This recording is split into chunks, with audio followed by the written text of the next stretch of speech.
from San Diego State. Number 2. The Harwich Mariners are on the air, and Game 34 of the Cape League Summer welcomes the Cotuit Kettleers into Whitehouse Field for some Saturday night baseball on Cape League TV. With Milo Hoffman, I'm Luke Brenneman. Thrilled to have everyone with us tonight. A gorgeous Saturday evening.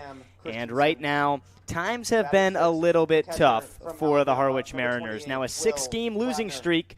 But the guy on your screen right there, the skipper Steve Englert, a Cape League legend, is changing a lot of different things up, trying to find a win, including the lineup card. Look at that. Every single name on that lineup card has an O after, and you see at the top, O for offense. I mean, anything is going to do for this team to turn the tide. And listen, Steve Englert, baseball as a whole, superstition is a big part of it. So maybe the O after all those names can get the job done for the Mariners. Even the pitcher, Finkelstein, why not?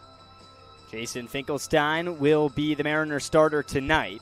But let's dive in to where the biggest struggle has been for this team as of late, and that is in the offensive category. They've been shut out 3 times. They've scored 11 runs in 6 games, and the numbers just kind of keep getting worse from there. Yeah, leadoff hitters 2 for 22 with just 2 walks, 6 for 38 runners in scoring position. I mean, these are the little things that you have to put together in order to win games. And I think if the Mariners can walk more today, take advantage with runners in scoring position, they've also been thrown out more over this losing streak than they have in the previous games leading up to it. So, I mean, these things, these stats right there on your screen tell a big part of the story. And the pitching, when you've lost 6 in a row, it's not just one culprit. The starters have given the Mariners length all summer, but the ERA now a few ticks higher, just under 7, but the bullpen has really been an issue. They've blown 2 leads going into the final 3 innings. Yeah, yesterday against Bourne, Harwich held the lead in the 8th inning, ended up losing that one 9-3. So in order to be a good ball club, you have to have a good bullpen. And so I think today the bullpen is trying to get back on track against this Kettleers squad. Well, tonight is the 4th and final meeting of the 2026 summer between Cotuit and Harwich, and it's right here at home, Whitehouse Field. Cotuit's taken 2 of the first 3. Can the Mariners lock up the summer series? Well, we'll find out shortly. We'll be back for first pitch, starting lineups, and plenty more on Cape League TV.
An eventful Saturday night about to get started here in Harwich. A packed house. It's also Bark in the Park night.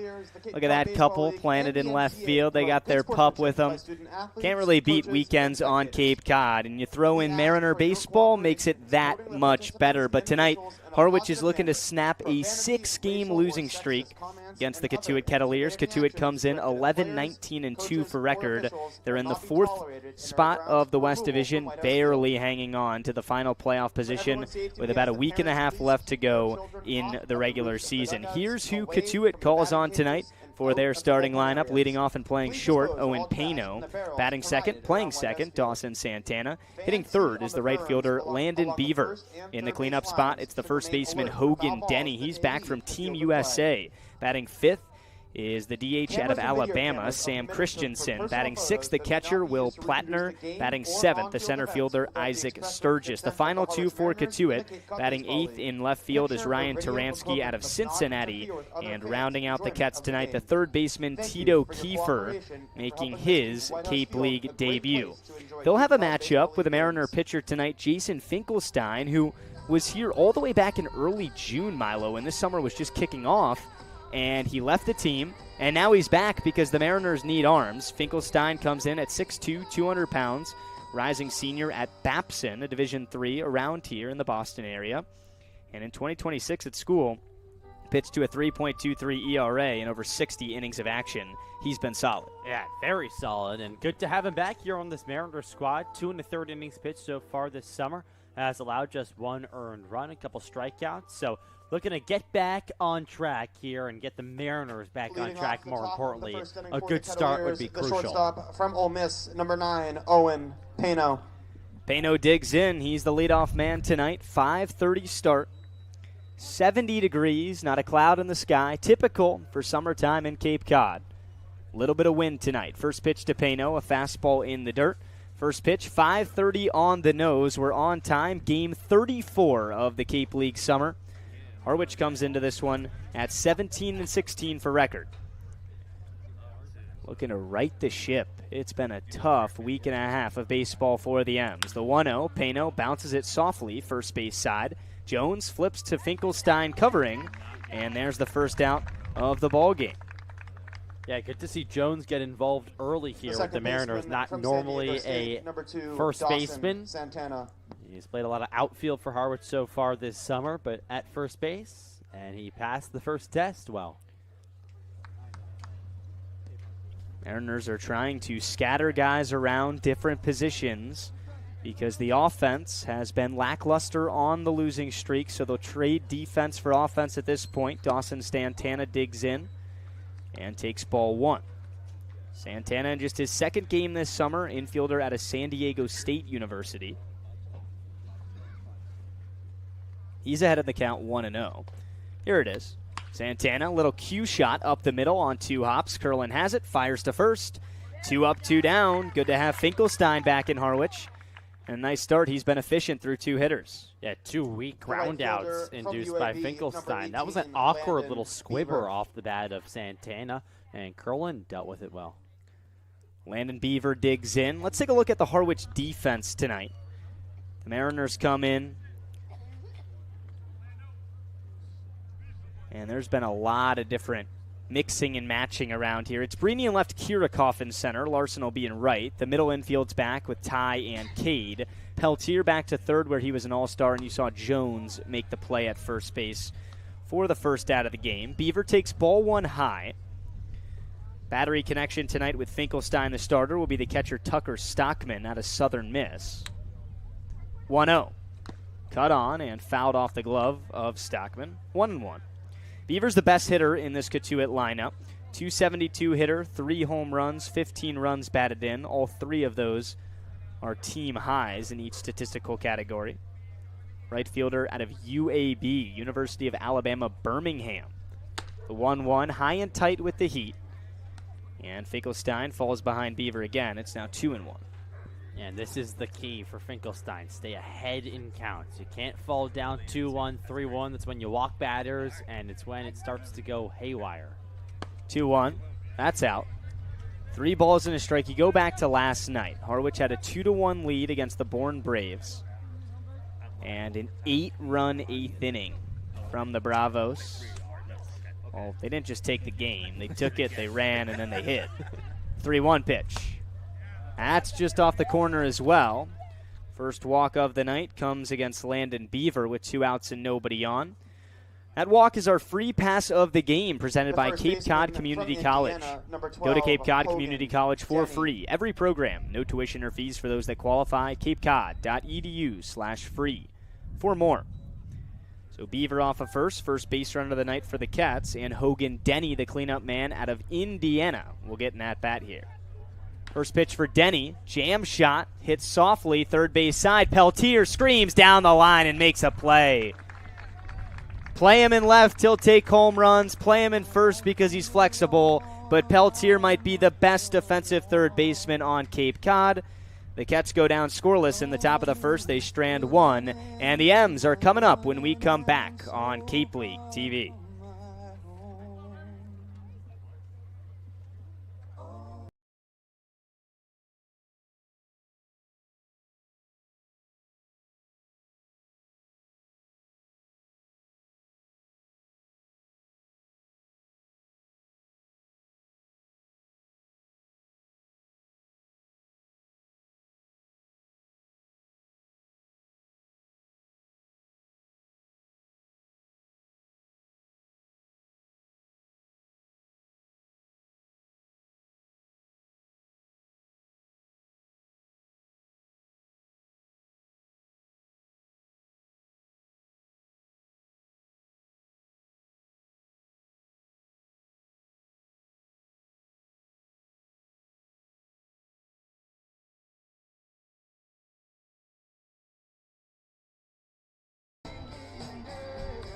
A scoreless top of the first from the Mariners starter Jason Finkelstein, and the M's look to strike first tonight on a 6-game skid. Here's the Mariners starting lineup. Leading off, playing left, Nico Brini. Batting second in right, Colin Larson. Batting third, the everyday shortstop, Ty Smolinski. Hitting cleanup tonight is the second baseman, Cade Curlin. In the 5 spot, it'll be Braden Jacksa as the designated hitter tonight. Batting sixth, playing third, J.P. Peltier. Paul Jones gets a start at first base. He'll hit 7th. Tucker Stockman is behind the plate for the M's. He's batting 8th. And Micah Kirikov finding himself as an everyday starter in center field and rounding out the Mariners lineup. Does anything stand out to you in this struggling lineup right now, Milo? Yeah, I think that Engler, the manager, has moved some things around. And Colin Larson, normally a leadoff guy in this lineup, is now batting second. Nico Brini to the top. 2 very similar hitters at the top of the lineup. Brini, a lefty, a contact guy. Larson, another lefty, and also a contact guy. So I'm very curious to see how that tandem works for this Mariners squad. Colin Larson comes in just 2 for his last 14. Brini 1 for his last 15. But can they get back on track?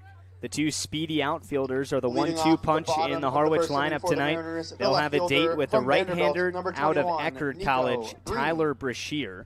Brashear is 6'3", 200-pound righty from Spring City, Pennsylvania, making his 8th appearance on Cape Cod this summer. Brini digs in. Brashear has pitched 14 2/3 innings, given up 8 earned runs. But he has some serious punch-out material, 22 strikeouts in nearly 15 innings. Right on left with Brini. First pitch. Nico ready to hit. Bloops one into left center field. That's caught. Ryan Taransky chased it down. A good jump from left. And 1 pitch, 1 out for the M's.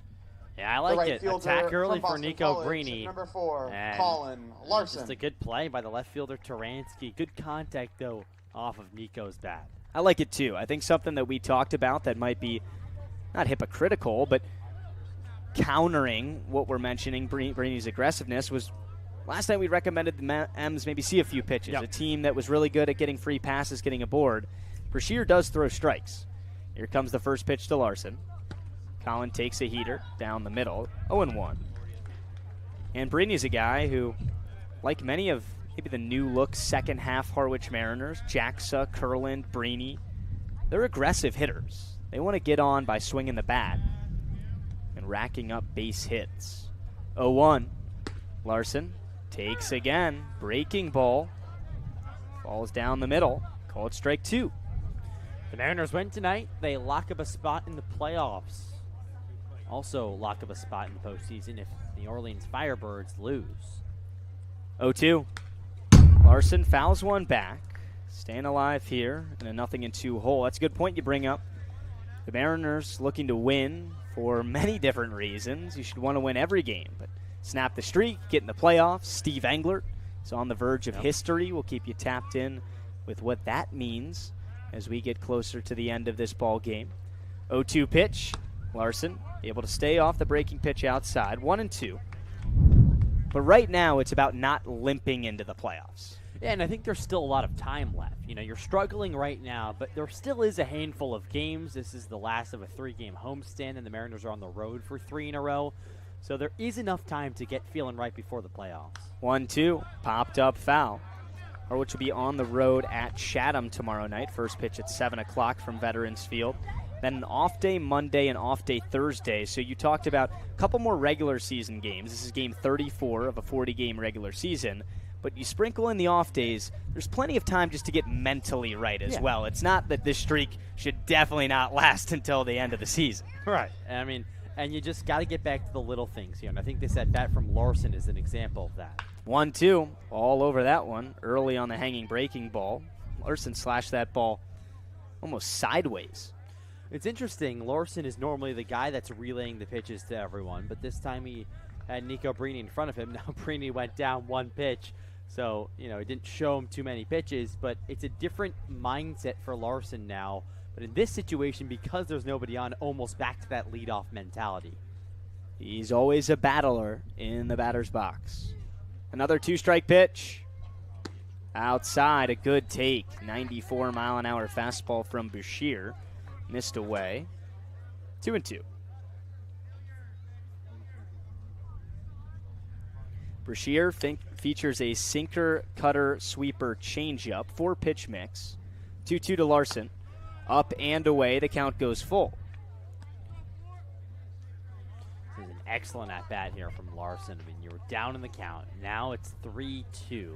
You've seen a ton of pitches, and now Ty Smolinski on deck is getting all the information that he needs. Can Larson fight his way on? The payoff pitch, here it is. Cut on and fouled back. Such a grinder at the box, Larson. Off balance, maybe not on time, but if he can't get into it, just fight it off foul. Live to see another pitch.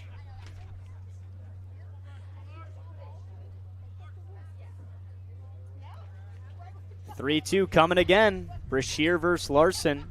Bottom of the first, quite the battle going on here in Harwich. Good on good. Who's going to take it? 3-2. Cut on. Bouncing ball to second. Santana scoops it up and throws him out. Good at-bat, though, from Larson. That's a 10-pitch at-bat. Yeah, nicely done. He does beat it into the ground in the end. The shortstop from Kansas State. You'll learn a lot of information from the starting pitcher. Smolinski. And control has been an issue for Brashear so far this season. And so I think seeing as many pitches, forcing him into 3-ball counts, that's when he might miss outside, and there's a walk, and you get runners on. Larson jogs back to the dugout. Ty Smolinski, the Mariners' slugging all-star shortstop, digs into the left side. First pitch to Ty. Good breaking ball, called a strike on the outer edge. 0-1. Cotuit leads the season series with 2 wins and 1 loss. However, the home team is 2-0, so the Mariners looking to even up the summer series and get them back at Whitehouse Field. The sweeper is also called a strike, and Brashear throwing a lot of strikes in this first inning. He's up to 12 pitches. 10 of them have been strikes. 0-2. Smolinski laces one into left field. That's a base hit. Taransky goes over. Ty a big turn. Taransky bobbled it. The throw comes into second. And a stand-up double for Smolinski. That's a good sign. Adds on to his team-high 8 doubles on the summer. And a Mariner in scoring position with 2 outs. Cade Kurland coming up. Yeah, really good sign. The second baseman from LSU, Ty Smolinski right there. 11, He goes the other way Cade so Kurland. well. Just fights it off. 0-2 doesn't matter. Still going to put the ball in play and do some damage. And that's hit to a part of the yard where not a lot of guys are putting on the turbos in the first inning to get to second. Smolinski knows that he's got to set the table for Kurland with 2 outs. Good effort, really good speed to get over there. And a shot here for Cade Kurland. First pitch, cut on and missed. Fastball, 90 miles an hour. Curlin couldn't connect. 0-1. Brashear had a batting average against at Babson this year in school at 226.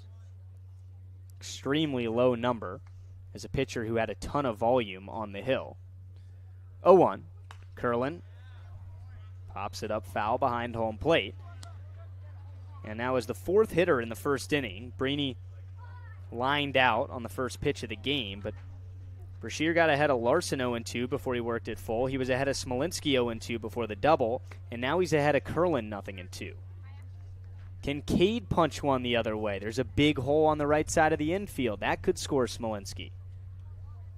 0-2. Curlin fouls off a breaking ball.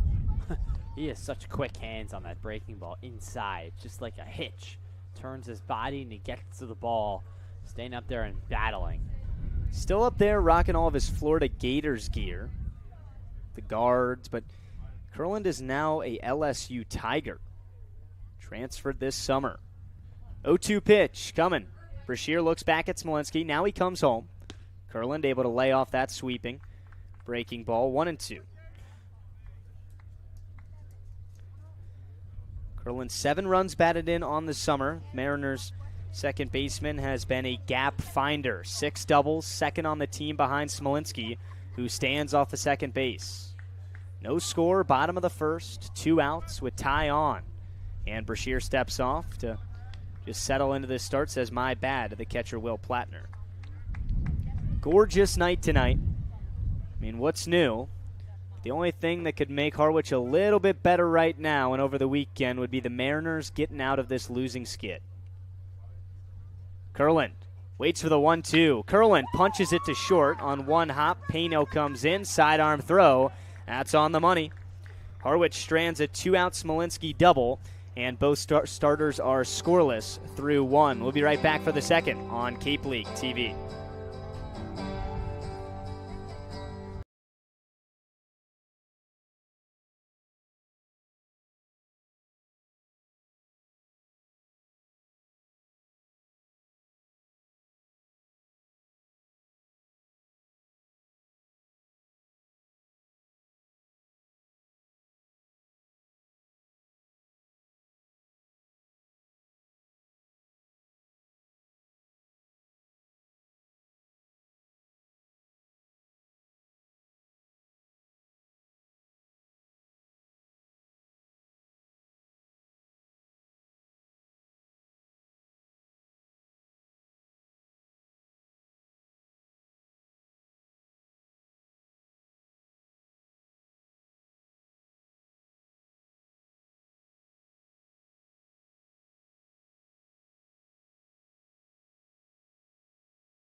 Top 2 in the home of the Harwich Mariners, Whitehouse Field, one of the most legendary ballparks in the Cape Cod Baseball League. Start of the second is brought to you by Milton Cat, proud to power the Cape all summer long. With Milo Hoffman, I'm Luke Brenneman. Summer coming to a close sooner than I'd like it, but the Mariners are just a win away from making the postseason, and we know that Harwich has a long history of winning championships in the Cape League, especially with Steve Englert as the lead man. First pitch to Sam Christensen, the DH, is a ball inside, 1-0. Yeah, summer going by really fast. It's unbelievable. I say it every summer, too. 1-0. Chrisman fouls it back, evens the count at a ball and a strike. That's a good point. But I think when you're out here, and baseball can be somewhat of a monotonous game. It's the same pitches. I mean, there's just so many unique things we see every night, but you show up, game's at 5:30, and the Mariners play 6 out of 7 days a week. The 1-1 just missed in. And right now, when Harwich is losing, you can tell that the energy's not the best it's been at Whitehouse Field. But when we talked to a couple of the coaches pregame and just the guys, they were like, we're doing everything we can to get out of this skid. But it is, if there ever was a decent time to be in a little bit of a slump, it'd be right now. The 2-1 is hammered deep down the right field line, and that is foul. Oh, my goodness. That missed by a whisker. Christensen, foul ball down the right field line. Strike 2. Wow. That was a tank. And, I mean, it's almost impossible to tell because the foul pole doesn't go up that high. I mean, this is tanked, and Christensen thought I thought this was not even debatable off the bat just from our angle. And we have a good look down the first base right field line. I think that's got to be. So the rule is that if the ball, if you lose the sight of the ball behind the pole, then it's fair. Because, you know, then you're behind the pole. So because if it crosses in front of the pole. Let's see. Do we see it the whole way through? That ball's a home run. It's a home run. Now the crew. I just don't know if the crew has access to something like this, like the monitor. And, yep, it's a foul ball. That is a tough break for Cotuit and Sam Christensen. Wow. Rob Cooper, the manager of the Kettleers, is livid. Came out and he didn't even give the umpires the time of day to go up to their face. He was just screaming from foul territory. But the count's 2-2 on the DH out of Bama, Sam Christensen. He's 1 for 15 on the summer and maybe just got taken away his first home run and second hit. How do you on dig Cape back Cod. in after that? 2-2. Christensen takes away. Now that would have been special if he got rung up on the borderline 2-2. And a few times I've seen foul home runs, and then a couple pitches later they hit an actual home run. Payoff pitch in the dirt. It's not a home run, but it's a leadoff walk for Christensen. And Cotuit has Plattner coming up. That might be the catcher walking from Alabama, down the first base number line. I don't know if I've ever seen Will someone actually Plattner. walk it slowly all the way to first base. That might be the maddest I've ever seen someone after taking a walk. Yeah, that's tough. I mean, a guy 1 for 15. He's just trying to get on base, but then he runs into one. From our angle, we thought he hit a home run. He's off of first, though. Plattner digs in, first pitch in the dirt. 2-0. That first inning from the Mariners starter Finkelstein was awfully efficient. He threw 10 pitches and was able to go scoreless. He had a 2-out walk to Beaver, so he's now up to 2 walks with Christensen off of first, and it's quickly 2-0 on Plattner. That pitch was his 18th pitch, and get this, only 6 of the 18 have been strikes. No damage so far. Early on, the 2-0. That's a little bit inside. 3-0. You wonder if just that loud contact from Christensen maybe not intimidated Finkelstein, but made him think a little bit more. Try and place the baseball. 3-0 pitch. That's in there. Now 3-1. Yeah, it's good that he can bounce back, though, and throw a strike on the 3-0 count. Right now, a double play would be crucial for the Mariners. Trying to get out of this inning unscathed. No score, top of the second. 3-1 pitch. Cut on, slow roller to third. Peltier can't get there. Smolinski, a long throw, not in time. Plattner safe, an infield hit. Put it into the hole. Smolinski gave it his best effort at short, but it was close. Mariners don't get the call. The center and fielder here come the from Cats. Wake Forest, First and number second, 8, nobody Isaac on. Top Sturgis. 2 with the center fielder out of Wake, Isaac Sturgis, coming up.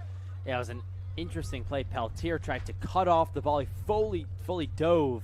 Credit to Smolinski still to keep his eye on that one and make a sling of a throw over to first. Just not enough juice on it. Sturgis, a .222 hitter with 8 runs batted in. Hits from the left side, shows bunt, pulls it away. Fastball was down and in for ball 1. An early spot here for the Cats to strike first on the road. A leadoff walk and then an infield hit. And here we are, nobody out. Finkelstein from the stretch. Readies and comes home. Bunt is shown. Bunt gets down. A high chopping bunt. Finkelstein, a tough play off the mound, skips it, and James can't pick it, and the run's going to score from second base. Christensen heads up, base running, saw that Jones didn't have it at first. And a bunt hit turns into a run. There's still nobody out. Runners stay on first and second for the Cats. Yeah, it's plays like that. The that left fielder really from Cincinnati, number 17, in Ryan situations Taransky. like this. I think Finkelstein came at this play with a little bit too much momentum. He really ran towards the ball, scooped it, and then he wasn't leaning towards first when he had to make the throw.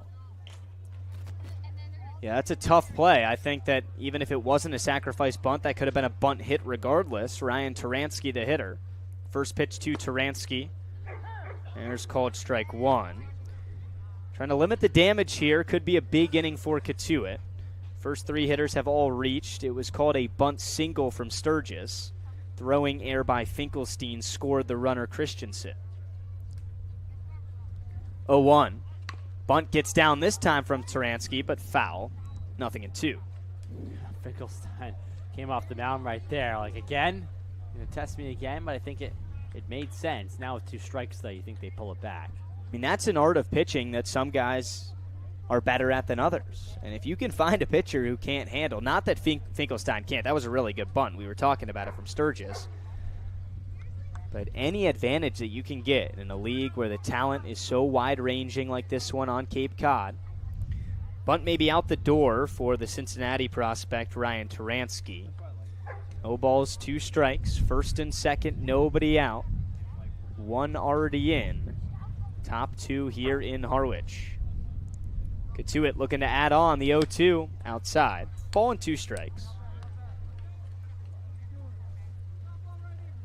Taransky has been here the whole summer. This is game 29 for him.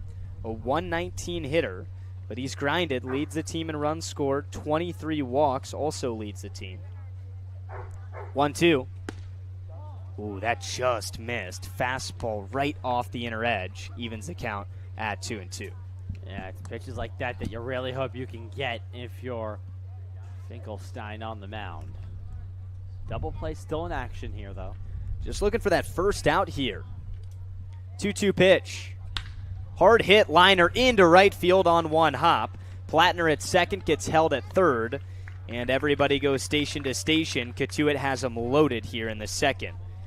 Tito Kiefer making his Cape League debut is due up, and there are still from nobody St. Leo, out. number 24, Yeah, what Tito a way to make your Kiefer. debut here. Bases loaded, nobody out, a big RBI chance for Cotuit. Yesterday, the Mariners felt like they had control of it heading into the 8th. It all came apart. Now it's happening a lot earlier in the day. Kiefer the hitter, right on right, bases juiced. Strike one called, a good fastball from Finkelstein. Pitching hasn't killed the Mariners. The 8-run inning last night was a tough one, but hasn't been too many crooked numbers on this losing streak. The 0-2 is down the middle. Good start to this at-bat, but right here, a real chance for Cotuit to make a serious impact. The Cats are averaging 9 runs per game against Harwich this summer. 0-2, liner up the middle. Smolinski has it, pitches to Curlin for 1, throw to first, a double play. The runner from third comes across to score, and Plattner, 2-0 Cats. But the first 2 outs of the second, maybe a sigh of relief for the Mariners dugout. Yeah, The shortstop big from double Ole Miss, play. number I mean, 9, it's what Owen Finkelstein Pano. wanted, and it looked like it was hit hard off the bat, but Smolinski, because he was playing so deep and back at double play depth, he was able to grasp this one on 1 hop and make a nice toss to Curlin, and then he made a nice throw. Owen Pano, top of the order, now up again. First pitch up and in on the shortstop out of Ole Miss. Runner at third, 2 out, 2 already in. But as Milo was saying, 6-4-3 double play, that's exactly what the doctor ordered, even surrendering the RBI to Kiefer. 1-0 in the dirt, a nice block from Stockman, just saved a run. 2-0. In this inning, the first 4 hitters all reached a walk, 3 consecutive singles, and then the 6-4-3 RBI double play from Kiefer. Cotuit been an up-and-down team all summer, just 11-19 for record. 2-0, cut on and missed. 2-1.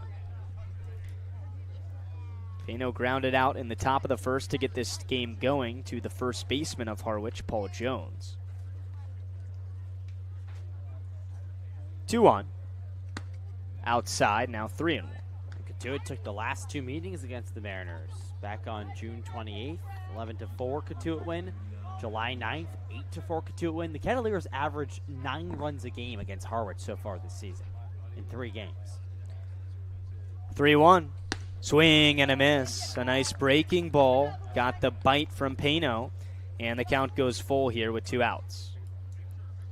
Sturgis inching down the third base line. 6'5" frame. Has some speed over there. Payoff pitch coming to Pano. That's off the corner, ball 4. Second walk of the second inning. Now the third of the start for Finkelstein. And Cotuit has him on the corners for Dawson Santana. The second baseman from San Diego State, number 2, Two Dawson passes Santana. really get you. And it's the heart of the lineup now. Dawson Santana, Landon Beaver on deck.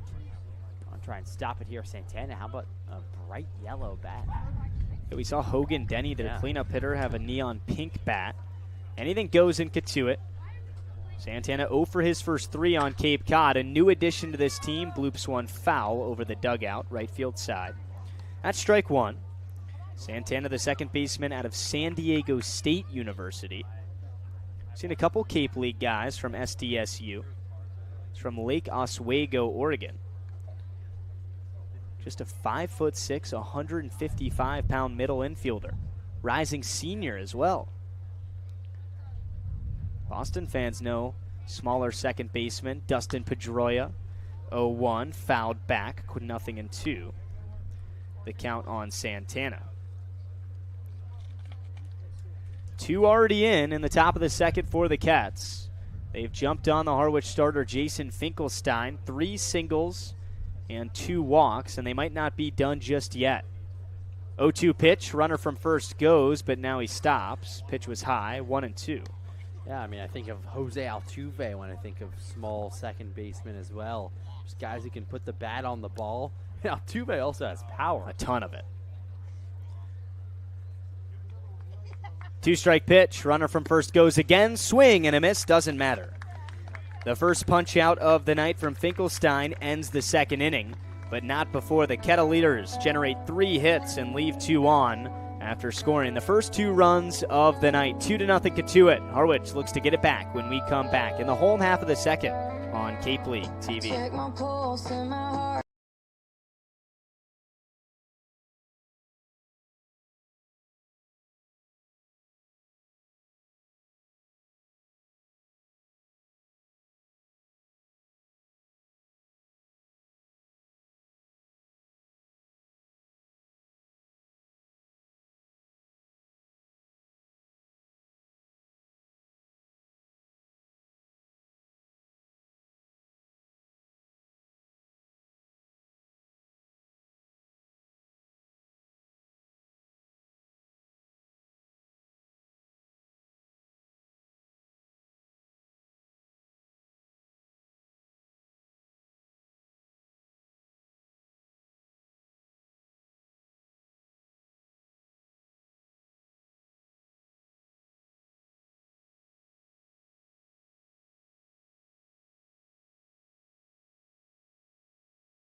A good start early on the road for Cotuit. The Kettleers lead the Harwich Mariners 2-0, and the M's are due up.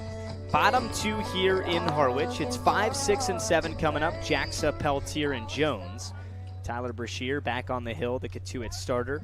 Leading off Gave up the a double bottom with of 2 the outs second to Ty inning for the Smolinski in Mariners, the the first, designated but hitter was from able to get out Oregon, of there number 6, scoreless. Braden Jaxa. Milo Hoffman, I'm Luke Brenneman. Saturday Night Baseball here at Whitehouse Field. Jaxa straps in for a right-on-right matchup with Brashear. Brashear peers in, and he's set. Big wind-up, comes home. First pitch low and away. Brashear has that Roy Halladay, put your hands over your head, lift the knee up, big wind-up. I think if I was a pitcher, that would be mine. Old school. It's cool. Garrett Cole's doing that this year for the Yankees. He used to not, but now after coming back from injury, said it felt good. 1-0. That misses away. 2-0 on Jaxa. You see a lot of different guys out here start games. It's not always a true starter, as in a weekend starter for college teams. The Mariners have almost a true starting rotation, which is different than the other 9 teams in the league. 2-0 is an infield fly, way up in the air. Santana calls off the first baseman, Denny, and he makes the running catch battling the sun for the first out of the Harwich second. You know, when Jackson puts The third baseman from Kentucky, number 13, J.P. Peltier. It really gets some ride out there, and you mentioned it, Santana has the battle the sun. He's talking to his shortstop right now, Pano, about it, trying to communicate with each other. Peltier back at his best position defensively, third base. He's hitting 6th tonight for Harwich. 202 hitter with 2 homers and 13 runs batted in, digs in. 1 out, nobody on. Mariners down by 2. First pitch to JP, a sweeper on the edge, called strike 1. Kind of a windy one tonight. Flag out in right center field, blowing down the right field line. I would say the wind is more into the plate than going out, but it's pretty much just a crosswind. The 0-1, same pitch, but this one doesn't catch the corner, evens the count of the ball and a strike on Peltier. Yeah, clearly the wind's blowing out right to Sam Christensen. His home run ball barely fouled down the right field line. Here comes a 1-1. Peltier gets into one, a hot shot to short, handled nicely at the belt from Pano, and he fires to first on a laser. Man, he made that look easy. That took a weird hop, kind of caught it up near his body. The first baseman from he Kansas barely had to State, set his number feet 31, before he threw Paul out the speed of Jones. J.P. Peltier, 2 down. Yeah, I mean, he was nonchalant right there, I think is the best way to put it. Caught it, and for a second I thought he forgot he had to throw the ball to first. I mean, a hard ground ball. Yeah, I got this in my pocket. I'm going to spin, because why not? And then throw to first. Peltier's fast, too. Pano out of Ole Miss, has some red cleats on. Paul Jones digs in, left-handed hitter. Stays away from the breaker down low. Jones is 1 for his first 13 in Harwich. This is a guy that we talk about a lot, Milo. We know his pull side power. Saw him hit a home run foul, or at least it had the distance, a couple nights ago. The 1-0. That's a called strike to even the count. But just waiting to see the Jones get, consecutive starts. He's been a day in and day out, and put up some of the numbers that he did at Maryland this year in the Big Ten. 50-plus runs batted in. The 1-1, that's a really good breaking ball. Sweeper clips the inside corner. Looked like it was starting outside the plate. And Brashear had 1 and 2. Jones's lone hit this summer is a double. He has some pop. 2 outs, nobody on, bottom 2. Here comes the 1-2. Jones gets into one, high and deep, but foul down the right field line. He's got pop. I mean, when he gets into one, we've seen him hit a foul home run down the right field line here at Whitehouse Field so far this season, and just has a quick and short to the point swing from the lefty side. Isn't it interesting after seeing these guys play a full summer with the wooden bats, imagining them with a metal bat? 1-2. Jones takes strike 3. That's a wicked breaking ball, and it's cooking early on for Brashear. That's his first strikeout of the night, a 1-2-3 second. And Cotuit up 2-0 early. We're headed to the third on Cape League TV.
Beautiful night here in Harwich. The Cotuit Kettleers are in town, and they have struck first tonight, 2-0 Kets.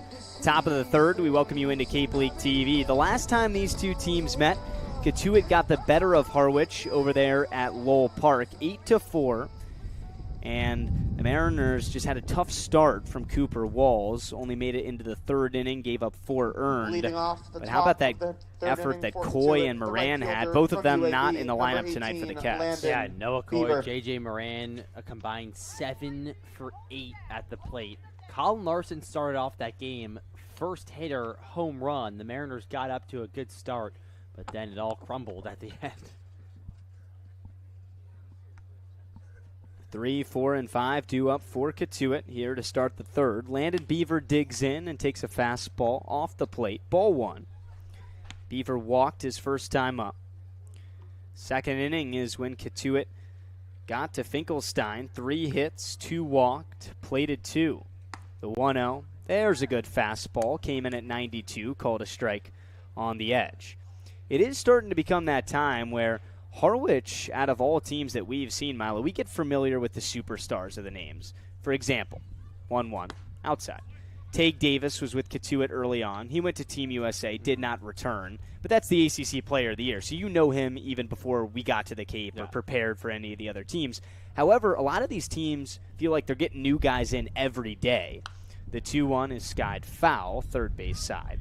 And what I mean by that is some of these rosters come the postseason are going to be completely different from the rosters that got them into the playoffs. Right. Harwich seems different in that aspect with their core of Smolinski, Peltier, Kirikov, Kurland, etc. Hey, you look around the diamond.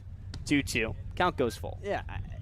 The Harwich Mariners bring players in and they retain them for the most part. Smolinski's a day one guy. Peltier's a day one guy. Kirikov, Coates, and even the guys who came in a little later like Castellone and Kurland, they've been established as real Mariners. Payoff pitch, cut on and missed. Fastball away, got Beaver to bite. Second punch out of the start for Finkelstein and the first out of the top of the third. The first baseman That's a from tough Indiana, guy to strike out, 12, Landon Beaver. Hogan Denny. Here's another one. Hogan Denny, 0 for 1 so far. Digs into the right side. He's got the pink batting gloves, the pink bat. Denny, an Indiana kid, plays at IU. First pitch, a breaking ball, called a strike. I had the pleasure of calling the Indiana baseball games on student radio at school, and Denny's been a really good story. He came in as obviously an in-state recruit, gets into the 0-1, hits it high and deep down the left field line. Brini on the chase, it's into the corner, a fair ball. Denny rushes into second base with a 1-out double, and that's right on what he's done in Bloomington. This past year and a half has been the biggest for the sake of his baseball career, and he's starting to get a lot of notice as a potential big league player later on in his future. How about that goatee? Hogan Denny rocking the goatee out there, and it worked. Pulled his hands in and got a ball that he could do some damage with down the left field line. Brini's going to run hard after everything, but it just found a spot fair. Chance to add on for Sam Christensen. Breaking ball, can't catch the outside edge. Ball 1. Christensen walked and scored back in the second, but this was the Kettleer who hit that huge drive down the right field line that was just called foul. The 1-0 is a strike. That's on the inside corner, 1-1. Wonder if we went back and checked our stream, because I think we're the only ones that really have footage of that probably being a fair ball. Our stream thought it was fair. 1-1, swing and a miss. Good start to this AB for Finkelstein. 1 out, Denny in scoring position after his double. Christensen just 1 for 15, the Alabama prospect, in his short time here on the Cape. 1-2. Swing and a hot shot to first. It gets past the glove of Jones into the Cotuit bullpen. Denny scores from second, and Crispman is just fine with an RBI double. It could be an error, but the ball looked like it was hit really hard, and Jones, not an everyday first baseman, can't make the play. 3-0 Cotuit. Yeah, it just slid beneath the his glove, from maybe Alabama, to the side of it as well. Will Jones Plattner. is looking at his glove right now. Brought his hands in, a chopper, and he tried to go down to one knee, but yeah, underneath. Yeah, it's an RBI double for Christensen. And back-to-back one-out doubles for Cotuit extend the lead to 3. Will Plattner's the hitter. First pitch, ground ball to third. Peltier can't get there, but foul ball. That could have been serious trouble. Maybe looking at the 3rd consecutive double.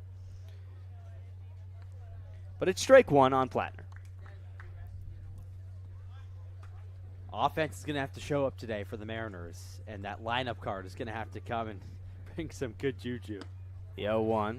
That's up and in. The lineup card that Milo's referring to, we showed a picture of it in the open of the broadcast. Steve Englert put every guy's last name with an O at the end of it. So for Colin Larson, Larzo.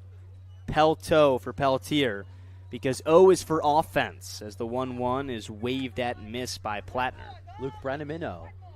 I don't know if that's very good. The guys last year nicknamed me Breno here, and I don't know if it was just a lack of creativity or sophistication from Gino. So that would be your nickname. Breno, yeah. Breno. Milo. I can't bring any offense. Yeah, I mean, you got it already.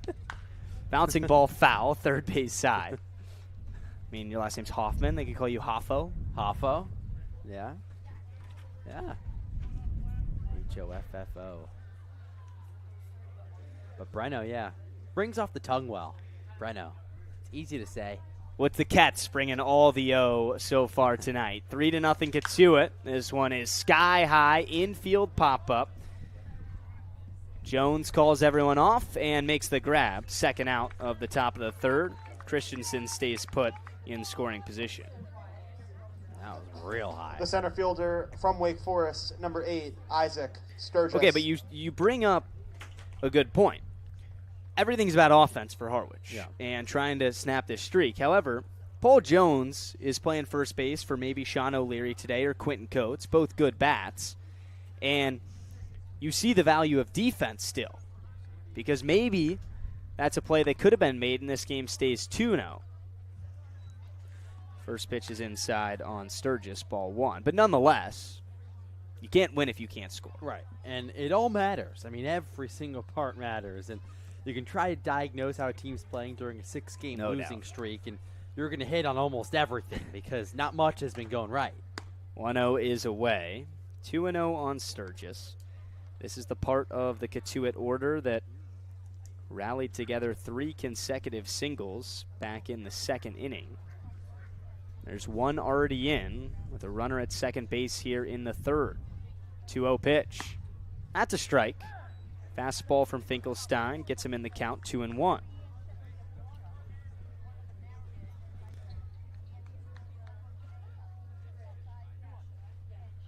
More of a crowd piling in. A 5:30 first pitch tonight. 2-1. Cut on. Hot shot up the middle past the glove of Smolinski. A base hit. Christensen gets the wave home. The throw is cut off. It's 4-0 Cotuit. 2-for-2 start to the Saturday night for Isaac Sturgis, and he knocks in his 9th run batted of the year. The left fielder from Cincinnati, number 17, That was a hot shot Ryan right back Taransky. up the middle. I thought Kirikov was going to have a chance at throwing out the runner, Christensen, but the ball really slowed down in the outfield once it got to the outfield grass, and Kirikov had to come in and then still gear up for the throw. It was online. He's always going to try. Oh, yeah. Taransky up. He's singled in the 2nd. Ball 1. You know what I love? When outfielders get into a throw and it forces them to, like, tumble after the throw. Right, a barrel roll. A barrel roll. Put everything into it. How far do you think you could throw? Ooh, that's a good question. We should try that. We should do a segment on that. Taransky waits for the 1-0. Takes a strike. 1-1. How far do you think you could throw? I don't know. I think I could get a ball from shallow center home. Yeah, I agree. I mean, it's going to be a rainbow. Right. It's not going to be on a line. We should test it. Maybe I'll stand at second. I mean, the more I think about it, I think an average baseball fan who hasn't played baseball, me included, because this is how I know this, that throw from shortstop to first is much longer than it looks on TV.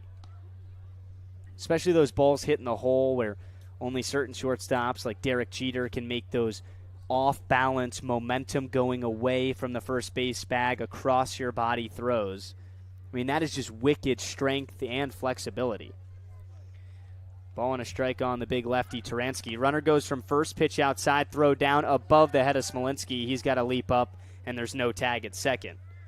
Sturgis steals his first base of the summer, and the Cats just keep putting the pressure on Harwich. 2 already in, a 4-0 lead in the top of the third.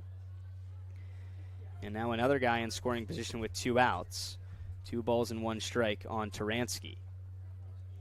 Finkelstein kicks and fires, ground ball, foul. 2-2. And Jones still had trouble with that one. Bounced off his glove, and that was a broken bat. Taransky looking at his hand a little bit. Not the start the Mariners were looking for tonight. Just the top of the third, already in a 4-run hole, and it could be more. Man in scoring position with 2 out. Cotuit up to 6 hits on the Mariner starter Jason Finkelstein, which looks to have some action in the bullpen. Just loosening up right now.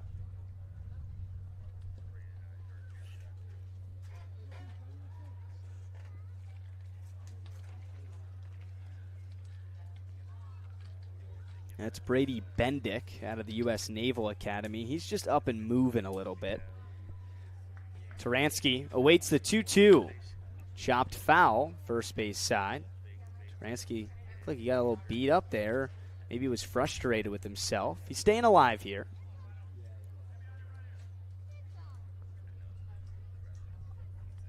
These long innings defensively, they do dig into the psyche a little bit of a struggling club.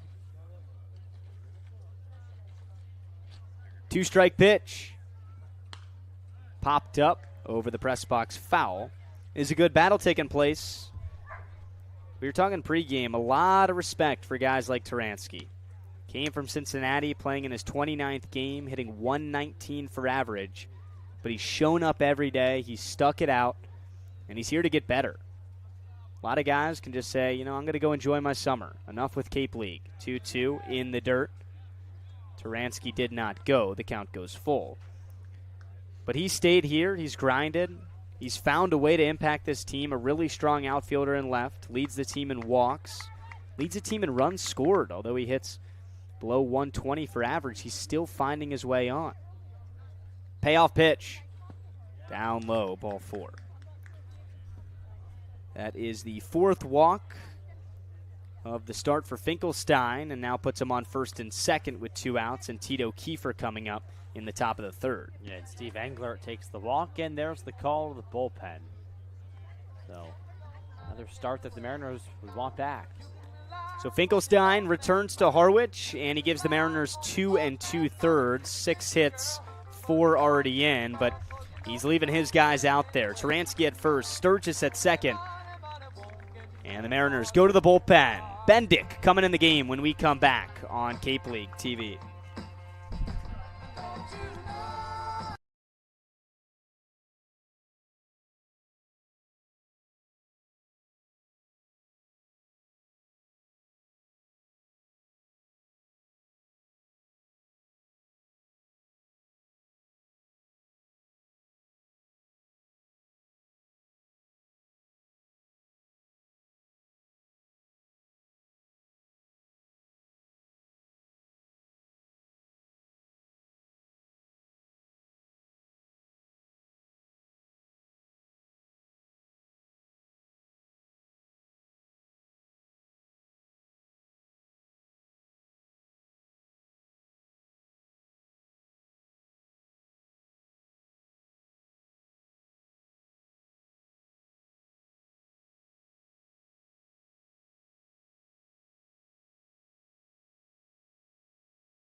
St. Leo, number 24, Tito Kiefer. Harwich goes to the bullpen early tonight. Cotuit has scored 4 runs. The Mariners are currently shut out.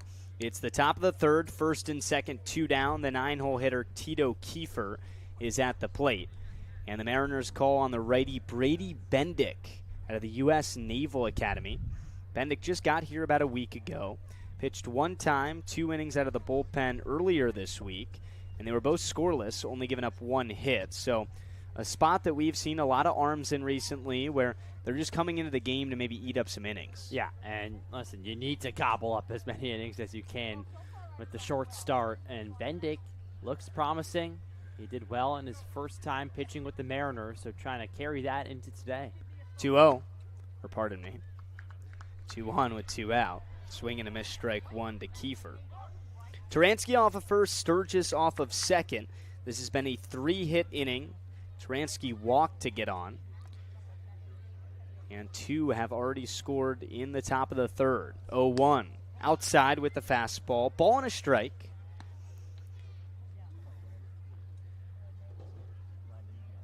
Cotuit has brought their A-game offensively every single time that the Mariners and the Cats have gone head-to-head.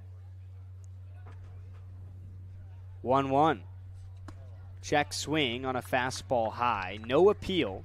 That's ball 2. Bendick just trying to strand a pair, end Finkelstein's line, and the Mariners cut into this 4-run deficit. The 2-1 is popped up foul. Counts even at 2-2. Yeah, it's a big inning right now to cut the bleeding. You got to stop it somewhere. Get out of this, get the bats going once again. Mariners have just 1 hit offensively. 4 runs won't kill you. Still plenty of time to get them back as well. 2-2, just a little bit away, and the count goes full. And you almost feel like a comeback win is what the Mariners need almost. Like a morale-boosting win. I mean, any win will boost morale right now. Runners get a head start here. 3-2, 2 outs, payoff pitch. Punched foul, first base side. We'll do it again. Runners got to retreat. Early starts. How about St. Leo for Tito Kiefer? I haven't heard of that school before today. That is the top Catholic school in the state of Florida. Payoff pitch is popped up foul again. Kiefer in his first at-bat on the Cape, he grounded into a double play, but at least he got an RBI for it. Bases were loaded with nobody out in the second. That was a big moment. This 4-run lead could be worse. Payoff. Breaking ball outside. Kiefer walks, and the bases are loaded in the second consecutive inning for Cotuit. Top of the order, and Owen Payno coming up. And it's tough spots for the Mariner pitchers. The shortstop from Ole Miss. When you're number constantly 9, pitching Owen with the bases Payno. loaded, it really limits you because you have no place to put the hitter. So you have to put the ball in the zone. And now the top of the lineup for Cotuit, they're going to go up there looking to hunt. Bendick walks the first batter he sees. Now he's got a matchup with Payno. First pitch. Just a little bit inside with the curve. 1-0. Bendick's not going to blow you away. He's just fastball, cut fastball, and that curveball. Fastball comes in at 86. Curveball all the way down to the mid-low 70s. There's the 87-mile-an-hour fastball. Little giddy up on that one for the first strike of the at-bat. 1-1. Payno up to hit for the 3rd time in just the 3rd inning tonight. 6 hits for the Cats, a 4-0 lead. They've got him loaded. 1-1. Good breaker. Called a strike. Belt high. It's 1-2. Really a chance for the Cats to blow this open early on a struggling Harwich team. Finkelstein trying to slam the door. Pardon me. Bendick. 2-2.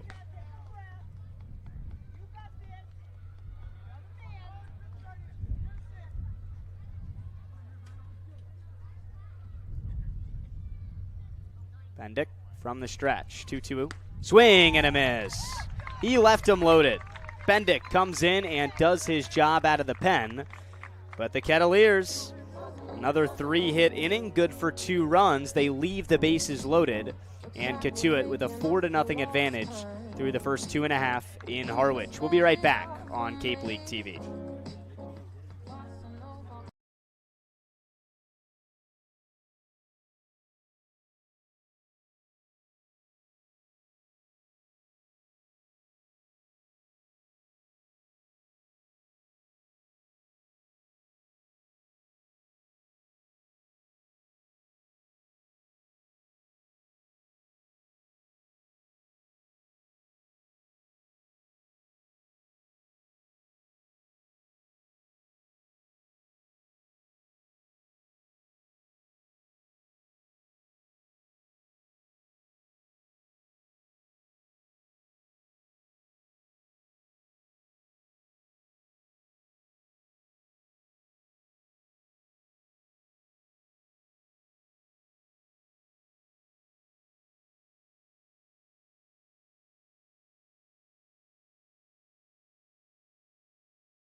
Cotuit with a 4-0 lead early on here in Harwich.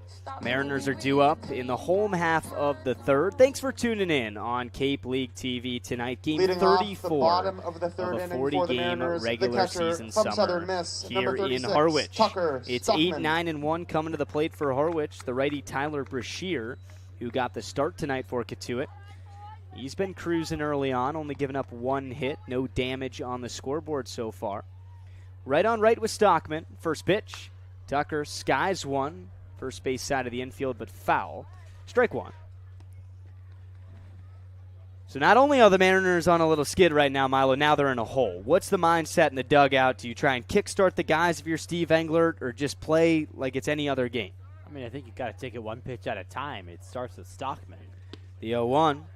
That's a little bit in. Ball and a strike on the Harwich catcher. You get ahead of counts. Good takes. Like that right there from Tucker Stockman. If it's close, but outside, inside, maybe don't budge and get ahead in counts. 1-1. Stockman rolls over a grounder foul, third base side. Another 2-strike count for Brashear. He's been mighty efficient as well. Just 1 punch out. But the pitch count has been low. 33 pitches, 25 have been strikes. Attacking Harwich hitters. 1-2. Stockman skies one softly into center field. Sturgis barely has to move and camps underneath. 1 out. It's the weak contact that's really the name of the game for Cotuit thus far. Aside from that The center Smolinski fielder double, from Kent State, there's only been number 1 14, strikeout, Micah but a couple ground Kirikoff. outs, a couple flyouts, and this is what gets the job done for Cotuit. But credit to Tyler Brashear, someone who came in a big strikeout guy, is pitching to soft contact. Starting to get the sense that over the last couple weeks, opposing pitchers are really nailing down to not walk Mariner hitters. Kirikoff straps in. Final guy in the Harwich lineup tonight. First pitch, ball 1. What I mean by that is Harwich started this summer just generating free passes. Long at-bats, maybe some were easier than others, and they stole base. The M's still lead the league with 90-plus stolen bases on the Cape. Comes the 1-0. Called a strike, 1-1. However, you can't steal bases if you're not getting on base, and a lot of teams have had success limiting the walks against Harwich, forcing the Mariners hitters to hit their way on. Just not really happening as of late. 1-1. Kirikoff hits one hard to short, but on the backhand, Pano has a tough play to make, pulls Denny off the base, and Kirikoff is safe.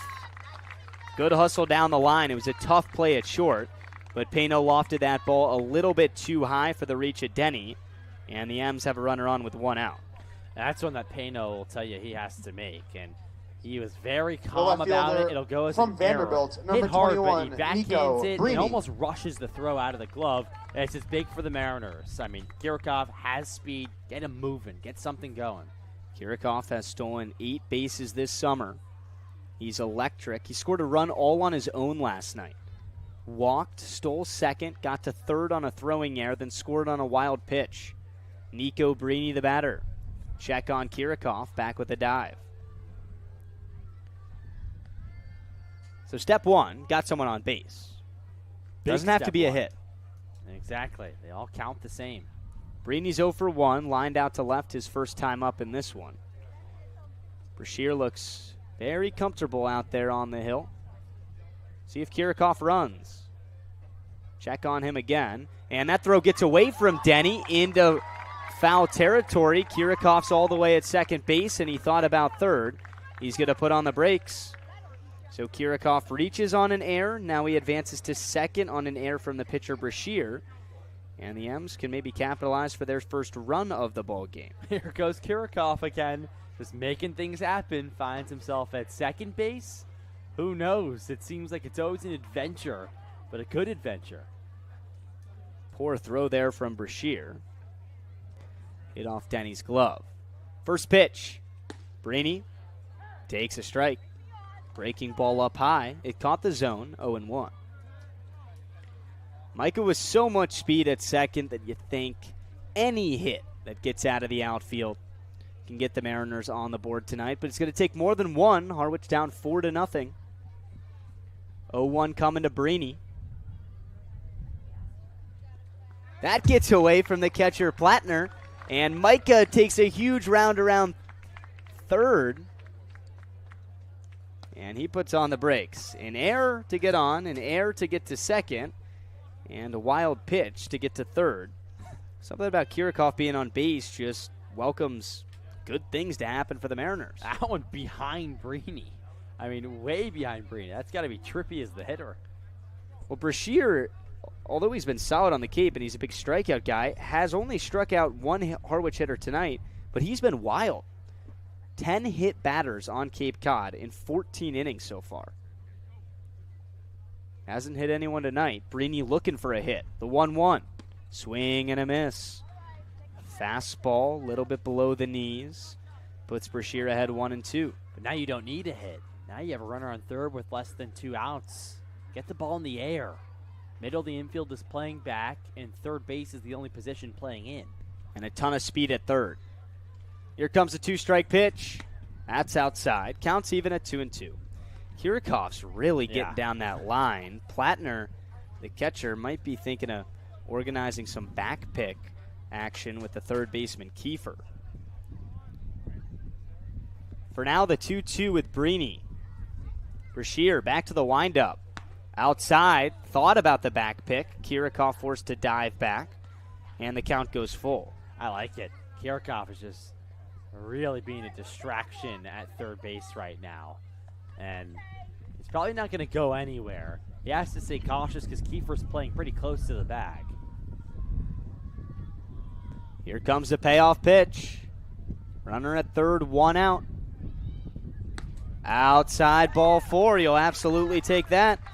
Brini walks. Harwich has got him on the corners with Colin Larson coming up.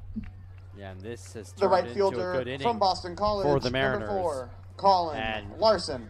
You got to take advantage here. Be really, really particular about the pitches that you're going to swing at. And Colin Larson's got to trust what he's been putting on all summer long, which has been one of the more impressive campaigns we've seen from a Harwich Mariner. Kevin Curtin, the pitching coach for the Kets, is talking to Brashear out there. Not happy about something. I think maybe what he just said is, why is this about me? And you look back to how Kirikov got on base. It was the throwing error from the shortstop Pano. And pitchers, when they pitch, they can kind of be uptight, angry guys, get them that edge in the game. I mean, granted, he did just walk Brini, but nonetheless, sometimes when pitchers are a little bit upset at their defense, it can recoil 4, into Colin compounding Larson. mistakes. And the Mariners really hope to capitalize here. First and third, 1 out, Colin Larson the hitter. Larson has 14 runs batted in this summer, a .280 hitter at the plate. Can he come through? Harwich down 4 early at home. First pitch. Swung on, softly hit down the left field line. That's twisting foul. Strike one. Kirchhoff was ready to tag on that one if it was caught. All the way back to the bag and over the Mariner bullpen. That's where the ball ended up. Fellas just chilling over there. It's good looking Harwich hoodies on. We got one of those. No. Practically on the team. Oh, yeah. Brini could go from first. He's got a lot of speed. Kirchhoff at third. 0-1 coming to Larson. Fouled straight back. A 2-strike count. As soon as you can blink your eyes, Brashear, a good start to this AB. But Larson is going to go to work with 2 strikes. He's going to cover the zone with that quick hand action that he has.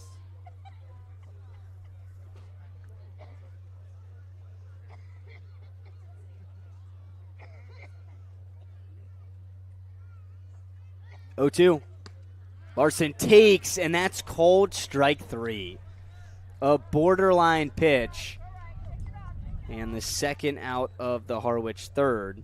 Runners stay put on the corners. That's huge for Brashear. Number Just 22, his second punch Ty out tonight. Smolinski. That's a big out, and if Larson worked a little bit, that at bat a little bit longer, you felt like this could turn into a big inning for the Mariners with Smolinski coming up. But now 2 gone. Still an opportunity for Ty. Best hitter on Cape Cod, Ty Smolinski at the plate. First and third, 2 outs. Ball 1. Smolinski, a .288 hitter. 6 homers, 18 runs batted in. Now up to 8 doubles with his double in the first inning tonight. Tied at the top in the home run category of the entire Cape League. 1-0. Smolinski, softly hit fly ball, and Sturgis does not have to move. He's just got to wait on it. That's the end of the third. 2 men stranded on the corners for the M's, and it's 4-0 Cotuit after 3. We'll be back for the fourth on Cape League TV. Fans,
for the second of 4, Seal Public We head to the Cafe, fourth inning here at Whitehouse Field, and it's 4-0 Cotuit over Harwich. 379. So glad you're with us on this Seal Saturday evening $25 here at gift Whitehouse card. Field alongside Luke Brenneman.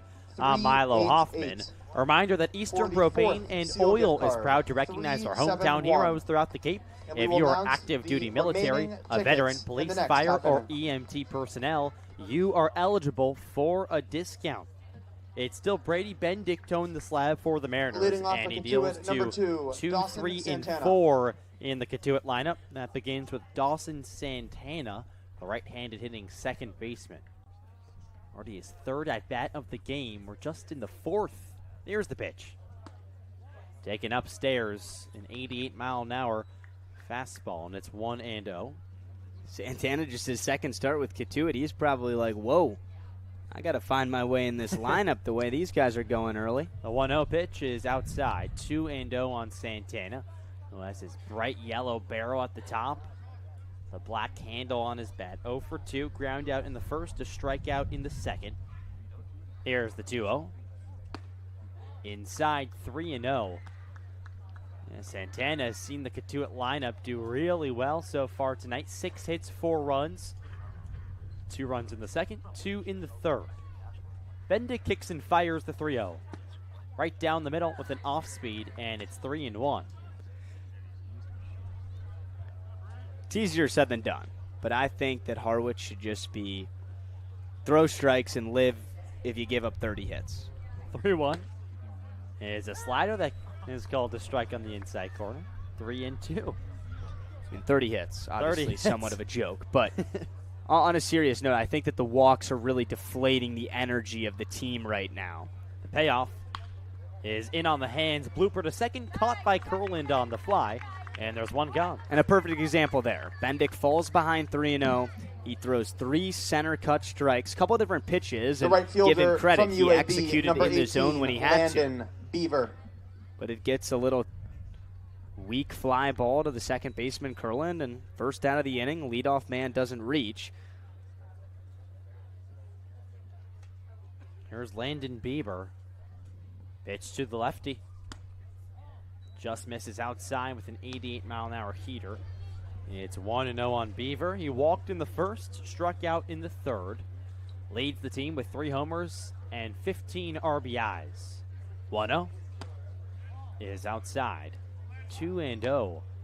Cotuit has taken 2 in a row against the Mariners. On June 28th, they won 11-4 back at Lowell Park. On July 9th at Lowell Park as well, an 8-4 win. The 2-0 is upstairs, and it's 3-0. So back-to-back 3-0 counts to begin this inning for Brady Bendick on the hill.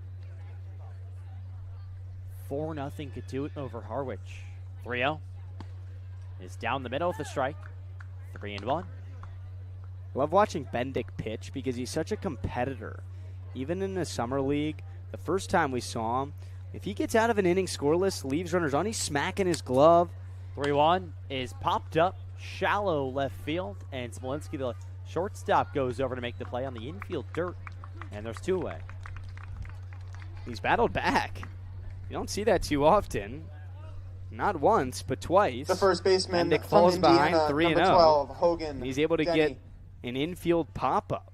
2 quick outs. It's not making it easy on yourself, but if you can get the job done, that's all that matters in the end.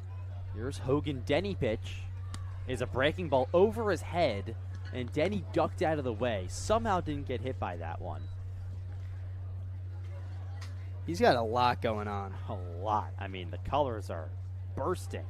1-0 is a slider that misses inside at 73 miles an hour.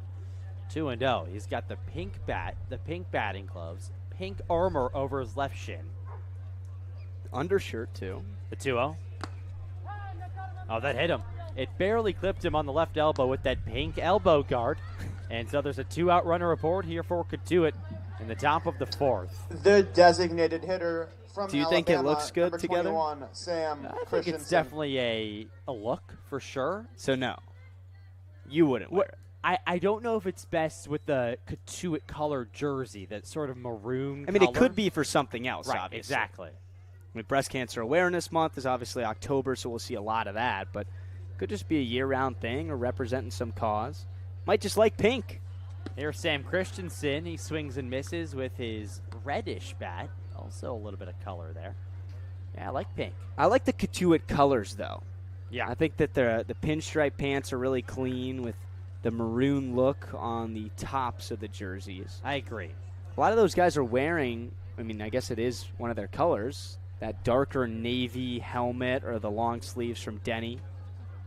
The 0-1 is chopped on the ground. Shortstop Smolinski is there, right side of the second base bag. He throws the first in time, and that does it here in the top of the 4th.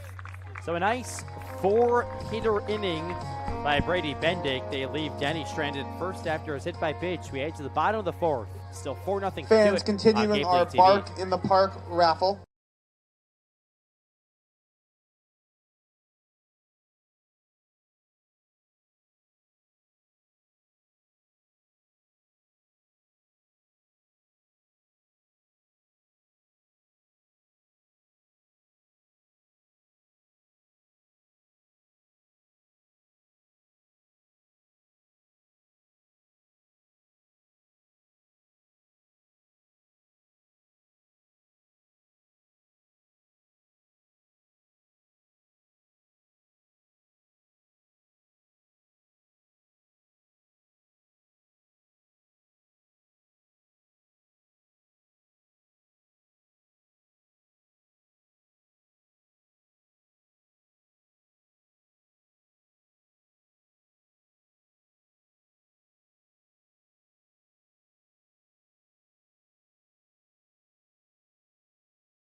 The main entrance to Whitehouse Field to claim A good crowd on hand here at Whitehouse Field as we head to the bottom of the fourth.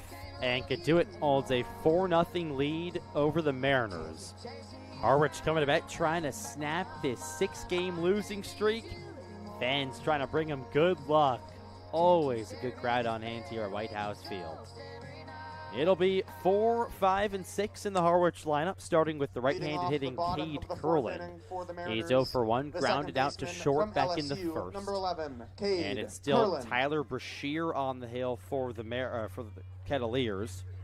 He's worked a very strong first 3 innings on the hill for the visitors. He appears in, gets the sign, glove at his eyes. He kicks and fires home. Foul down the right field line on a fastball, and it's 0-1. We had a nice conversation earlier pregame with the Mariners assistant coach Joey Kraska. He's also the first base coach. He was just asking us. He was like, what do you guys think we need to do better? And it was fun, lighthearted. When we asked him, he said, man, we just got to string together hits. The 0-1 Curlin ducks out of the way, and it's 1-1. And I thought that was just such an interesting point because we've seen the Mariners do it. We've seen other teams do it.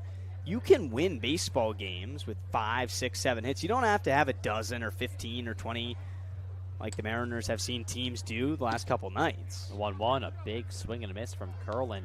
But it's the timing of those hits that goes such a long way. Yep. If you rattle off 3 in a row, Cotuit did it, and they scored 2 runs back in that second inning. 3 consecutive singles to score 2 runs.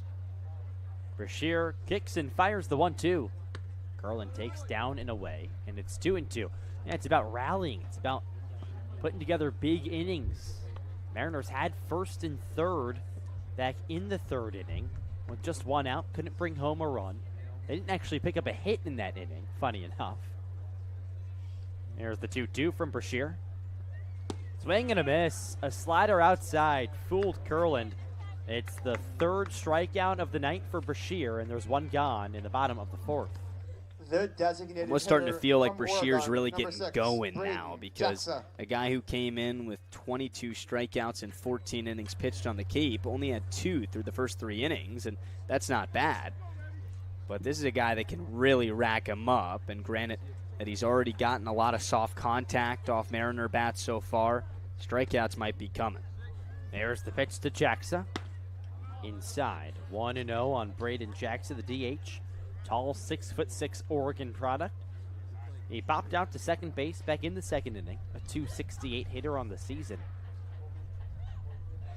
Here's the 1-0 delivery.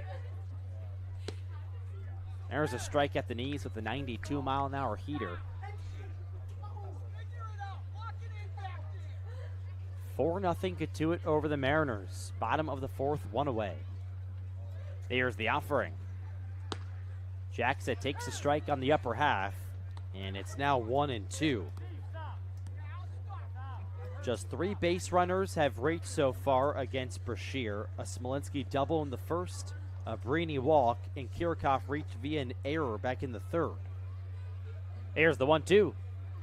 Jackson swings and misses, a slider outside. Back-to-back strikeouts for Brashear, and there's 2 away. Steve Engler He's is going to yelling. get thrown out on purpose. He's going to land. See ya.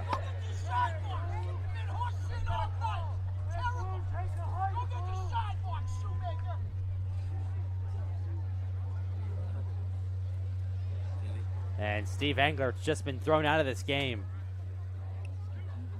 I think that's a wake-up call. Yeah. You see that a lot, and he was begging for it. I was staring him down the entire inning, and it was like that, pitch by pitch in the Jackson at bat, and then when he struck out, I think The third Steve baseman had from Kentucky, seen enough number from the 13, Mariners start and was like, I might as well Peltier. go all in. Can't keep begging about a swing and a miss strike 3, so I think he had made up his mind after he was arguing that 1-0 pitch call. Yeah, sometimes you see it. There's the toss. Brendan Murphy, after Engler was yelling from the dugout, and now there's 2 away, bottom of the 4th, and the Mariners maybe use that as some jolt, some energy, get the offense going, get things back on track here for the team. And it's up to J.P. Peltier. Last chance here in the bottom of the 4th. Here's the Brashear pitch. There's a strike on the outside corner, 0-1. I think some people will wonder at times, what good does that do a team when we say it might wake them up a little bit? Here's the 0-1. Way outside, 1-1. But Colin Larson, an inning ago, got rung up on a called strike 3 that he was disgusted by. When I was looking at Englert bark from the dugout, Larson was also barking in the dugout. You're not really supposed to do that. The coaches can talk for you. You don't want to get tossed as a player. Don't want to get in trouble. Peltier takes an 0-1 in the dirt. But Steve getting tossed is he's saying to his guys, I got your back. I'll take the bullet, and I'll say what you want to say. And you hope that lights a fire in the M's, and the guys feel that from the dugout. We know he's a very well-respected and obviously legendary manager. Here's the 2-1. Inside, and the count's 3-1. Well, if the ejection is then followed by a bunch of offensive runs, I think we know why. Peltier trying to get on base here for his team. 3-1, here's the pitch. There's a strike on the outside corner, 3-2. It also ruins the rhythm that Brashear was in. He had struck out 2 batters in a row, 3 of the last 4. Now a full count on J.P. Peltier. Here's the offering. Strike 3 called. And Tyler Brashear has struck out the side here on the 4th. Whitehouse Field not a fan of the call. As we go to the 5th. 4-0 Cotuit over the Mariners. I'll be right back on Cape League TV.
We go to the top of the 5th here at Whitehouse Field. 4-0 Cotuit over Harwich. And it's still Brady Bendick on the hill for the Mariners.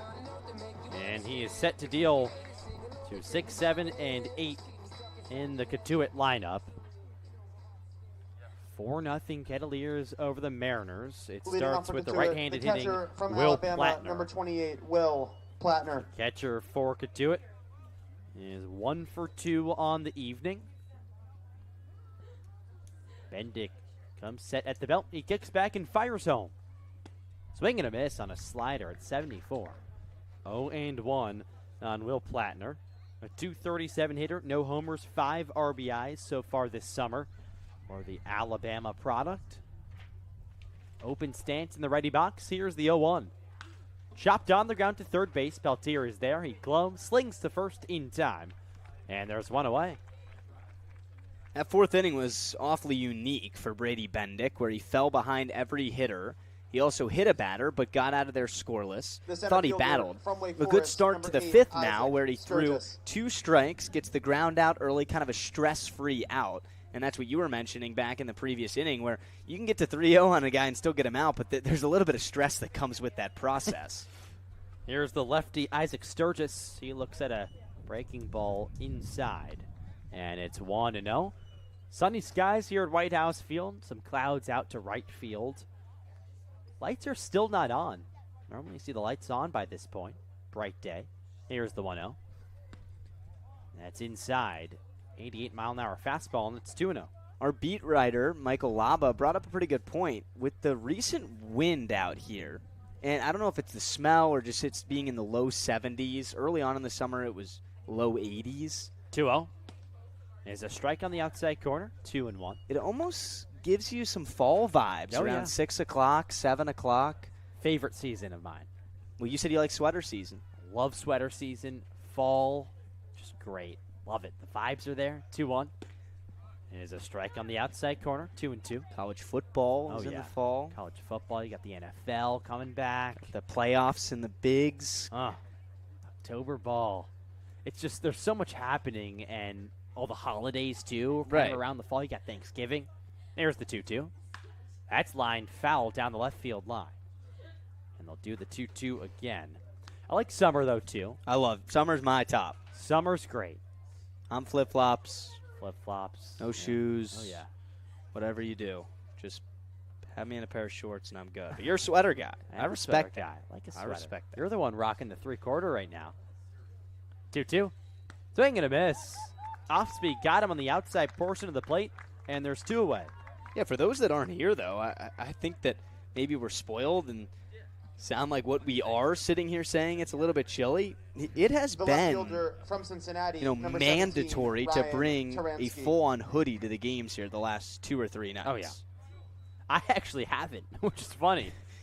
I mean, I like a sweater, but I haven't packed a sweater. Up here in the press box, it gets a little hot sometimes. Kind of muggy up here. Yeah. There's the left-handed hitting Ryan Taransky out of Cincinnati. Here's the pitch. Breaking ball in the back door, called to strike, 0-1. Taransky singled back in the second, walked in the third. He's yet to be retired tonight by the Mariners. 6 hits for Cotuit, just 1 for Harwich. 4-0 to score in favor of the Kets. 0-1. There's a strike right down the middle. It's 0-2. This would be a big 1-2-3 inning for Brady Bendick, and he worked a nice, smooth, scoreless 4th. Trying to get the bats back going, get the offense back to the plate. Here's the 0-2. Swing and a miss. Slider outside, got him fooled. Back-to-back strikeouts for Ryan Taransky. And we go to the bottom of the 5th. Still 4-0 Cotuit over the Mariners on Cape League TV.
College for free. Every program, no tuition. Back here at Whitehouse Field as we head to the bottom of the 5th. 4-0 Cotuit over the Mariners, and it's Trident Trivia time. And the question of the day is, which field did the Mariners play on before Whitehouse Field? Where did Harwich call home before Whitehouse Field? Think about it. We'll get back to you in the 7th inning with the answer. It's the Kets on top of the Mariners. Right now, 4-0. And it will be 7, 8, and 9 in the Harwich lineup, starting with the left-handed hitting Paul Jones. Truett Manuel is the pitcher for the Kettleers on the right-hander. Pitches his college ball at Michigan State. Make that Everett Garber on the hill for Cotuit.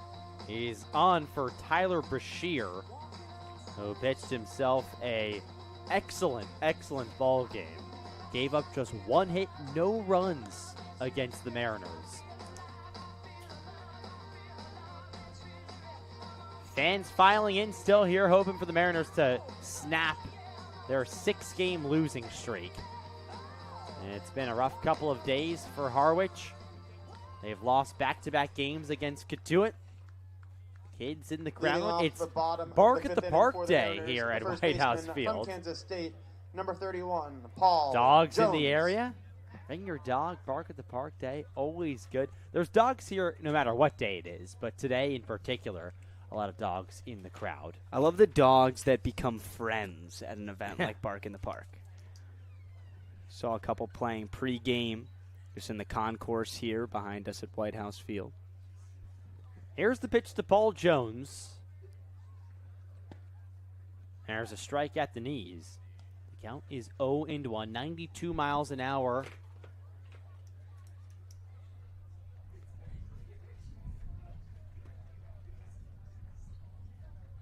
The 0-1 is on its way. Here's the pitch. Outside. So 1-1 on Jones. So far today, Jones struck out. That was back in the second inning. Just 1 for his first 14 as a Mariner. Came over late this summer. Has played in just 4 games prior. 1-1. Jones chops it high on the ground, right side of the infield. Santana, the second baseman's called off by Henny, the first baseman, who tosses. And there's out number 1. That was a really athletic play from the pitcher Garber to go over and cover in time. I thought that was a ball that Denny should have probably passed off to Santana at second base, but Denny put a little bit of extra force on this pitch to the covering pitcher, and with the speed of Garber to recognize Denny was going to go all the way out there to get that ball, he was able to beat the speed of Jones. Nice play. Here's Tucker Stockman. Pitch home. Is down and away, 1-0. Plenty of time left for the Mariners, just the bottom of the 5th, 4 runs, not an insurmountable deficit. But I think Harwich is just looking to show somewhat of a pulse offensively. Just 1 hit right now, not getting on base with walks. 1-0. Stockman cuts and misses. 1-1. A big hack from Stockman in the box. Right now you want hitters on base. Only 1 hit so far for the Mariners. Just 3 guys have reached an error and a walk other than the hit. Here's the 1-1. Stockman swings and misses again. 1-2. Look back to that chance that the M's had in the 3rd inning, or which had runners on the corners with just 1 out and couldn't muster a run out of it. Got to take advantage with runners in scoring position. Here's the 1-2. Hit on the ground right side. Second baseman Santana backs up, throws off balance to first in time. A bouncing throw to first base. It was scooped up by Denny, and there's 2 away. Put everything he had into that throw. Santana ended up on his back in the outfield grass. He's only 5'6", and I think his low center of gravity here kind of helps him catch this 2-hopper that once hit off the mound, and he puts everything into it. Didn't have any momentum moving forward, and a lot of strength behind that throw. A good pick from Denny as well. If that doesn't hit the mound, it maybe gets into center field for a hit, but it was redirected. Here's Micah Kirikoff. Slider outside. 1-0 on Kirikoff. He reached on an error back in the 3rd. And advanced on an error from the pitcher, Brashear, trying to check on him at first base. He went to second. Then a wild pitch, he got to third base. Didn't come home to score, though. 1-0. Is downstairs. 2-0.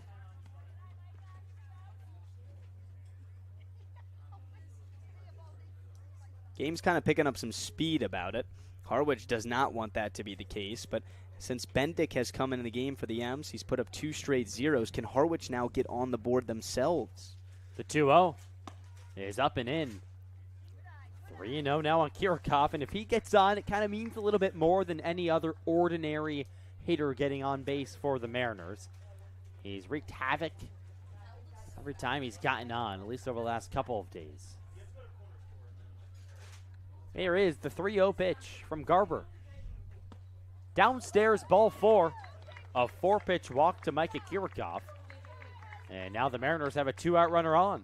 Kirikoff's drawn walks the whole summer, but I don't know if it was that home run from a couple nights ago. It feels like he's moving with a little bit more of swag and confidence in the batter's box.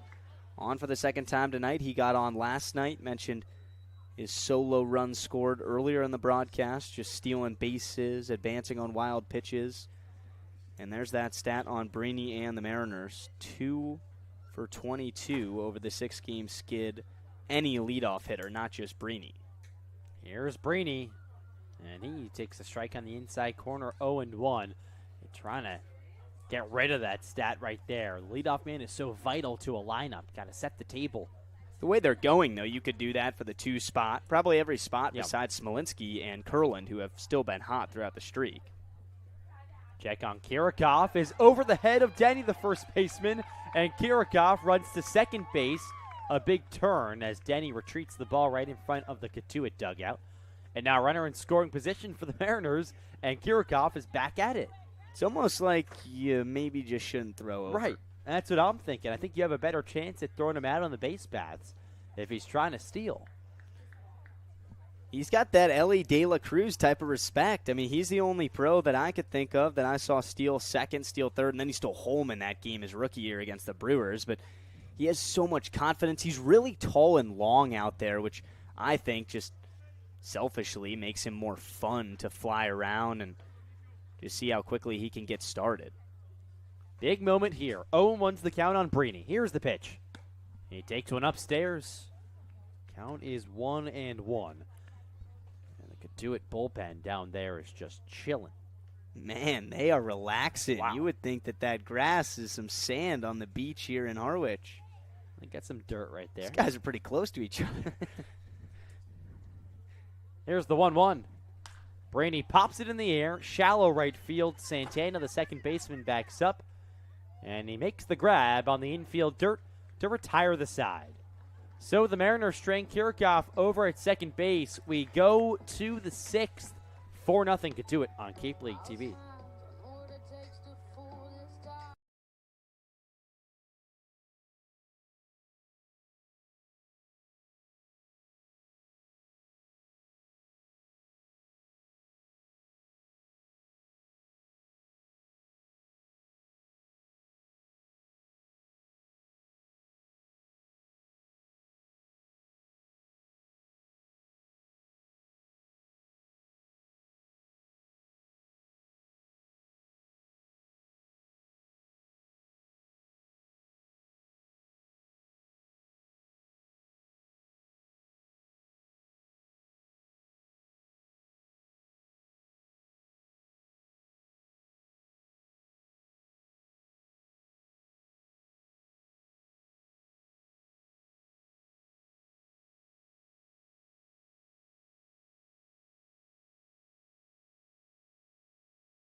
Back here at Whitehouse Field as we head to the 6th. 4-0 Cotuit over the Mariners. So glad you're joining us on this Saturday evening of baseball action. It's 9-1-2 in the Cotuit lineup, starting with Tito Kiefer, the third baseman, and still Brady Bendick on the hill for the Mariners in his third inning of relief out of the bullpen. Here's the pitch home. Swing and a miss. Tito Kiefer right on through a slider. And the count is 0-1. A reminder, Netting Pro Stadionic is the official netting and facility solutions partner of the Cape Cod Baseball League when it comes to netting and building iconic sports facilities. Pitch is a strike on the inside corner, and the count is 0-2. Netting Pro Stadionic makes sports facilities iconic. Here's the 0-2. Downstairs, and the count is 1-2, a 74-mile-an-hour off speed. Cotuit trying to tack on more. Mariners trying to stop the bleeding. But it has been 2 straight scoreless innings dealt by Brady Bendick. The 1-2 is strike 3 called on the outside corner. 3 straight strikeouts for Brady Bendick out of the pen, and there's 1 away. Yeah, this is what he does. A ton of innings. He had north of 80 innings pitched at Navy this year. He struck out close to 100 hitters. This guy is lethal with punch-out stuff. He doesn't really have overwhelming velocity, or you could make the argument in relation to people out here, velocity at all. Here's the pitch home. Breaking ball hits the upper half of the zone, and it's strike 1 to Owen Pano, the leadoff man. Left-handed hitting shortstop. He is 0 for 2 today. He walked back in the second.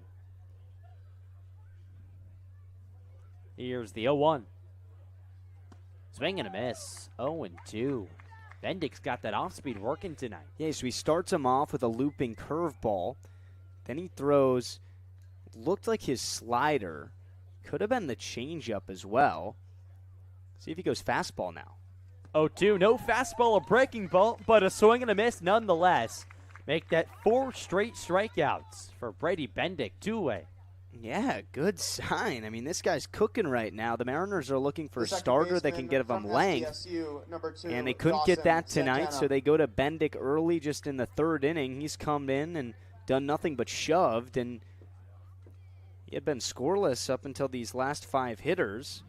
Kicked it into a different gear, striking everyone out. Santana, the right-handed hitting second baseman, takes a pitch outside. 1-0. 4-0 Cotuit over Mariners here, top of the 6th, 2 away. Here's the 1-0.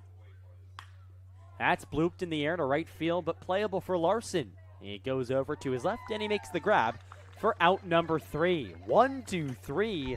Go Cotuit here in the top of the 6th, and make that 7 straight set down by Brady Bendick. We go to the bottom of the 6th, 4-0 Cotuit on Cape League TV.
We go bottom 6 here, Whitehouse Field. 4-0 Cotuit over Harwich.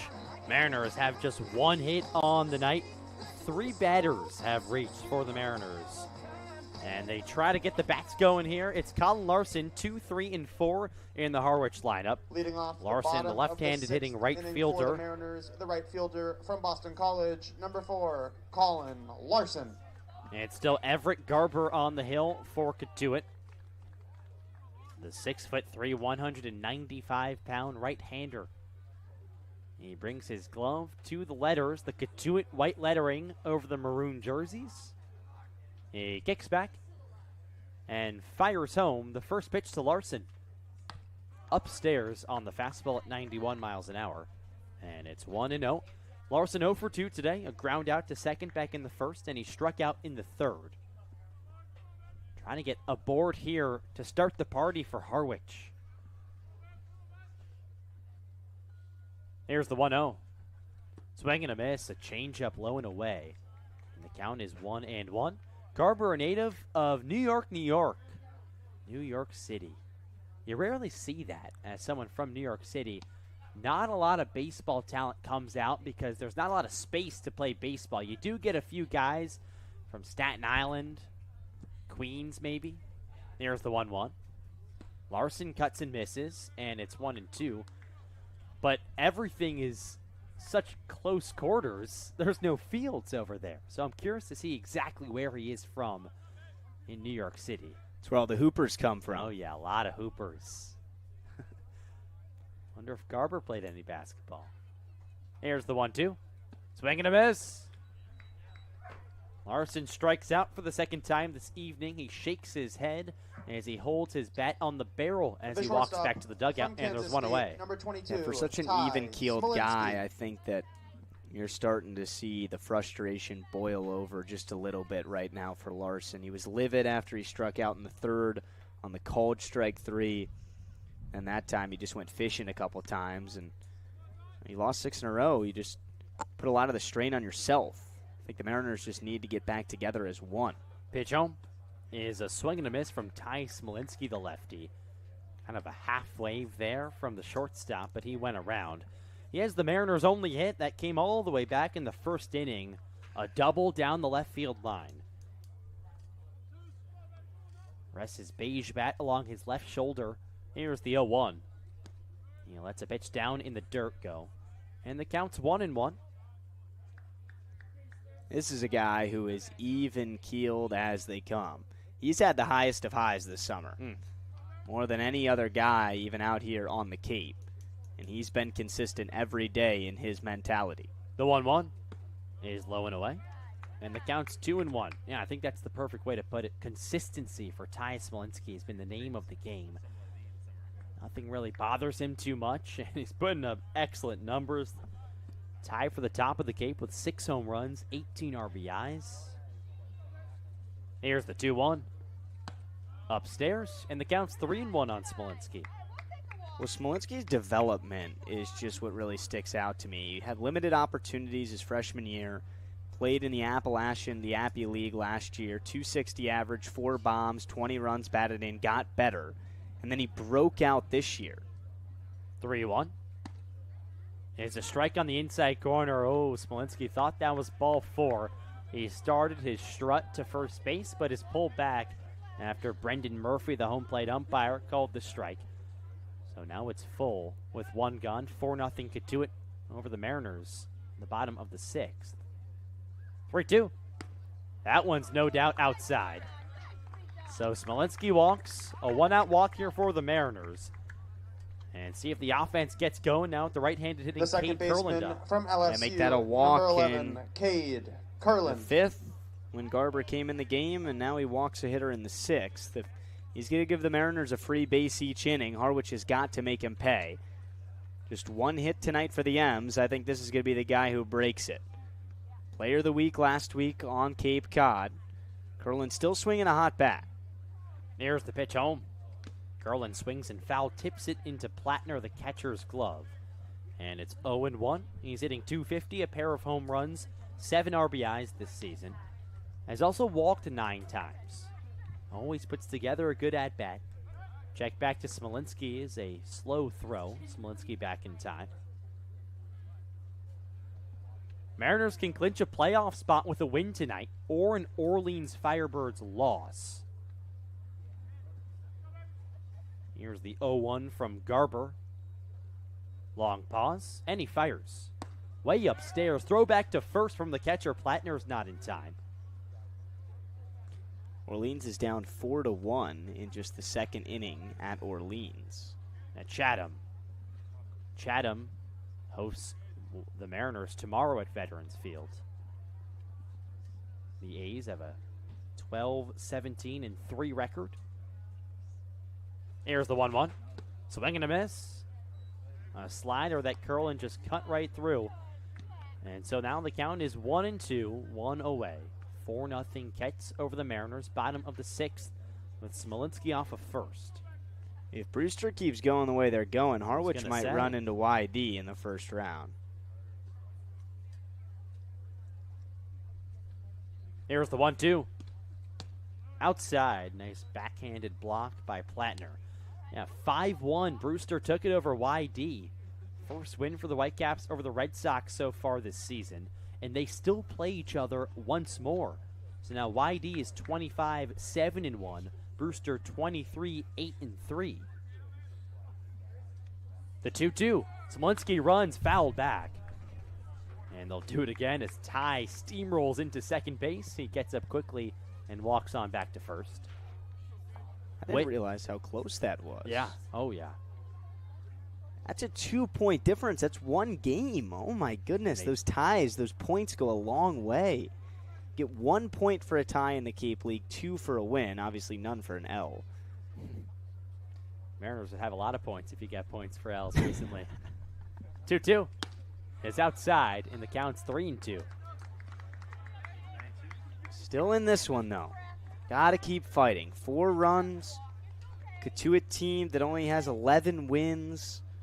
We're into game 34 of the summer. Bullpen's been an issue for the Cats. The payoff pitch. Ty runs. It's downstairs. Ball 4. So Plattner still threw the ball. It was on the money, but Ty safe at second. Curlin walks on up to first, and the Mariners have first and second here with just one away in the bottom of the 6th. Oregon, number 6, as they try to get the offense going, and Braden Jacksa, the tall 6'6" Oregon product, is up. So when Smolinski walked, I brought up the point that if Garber's going to come out of the bullpen and give the Mariners a free base each inning with a walk, you got to capitalize. If you get 2 of them, you really got to go right now. Pitch to Jacksa is outside, and the count is 1-0. It feels like this is the chance right here for the M's. You got Jacksa, who's hitting .268, no homers, 5 RBIs. He's 0 for 2 today, though, and it looks like a mound visit led by Kevin Curtin, the Cotuit pitching coach, is going to commence.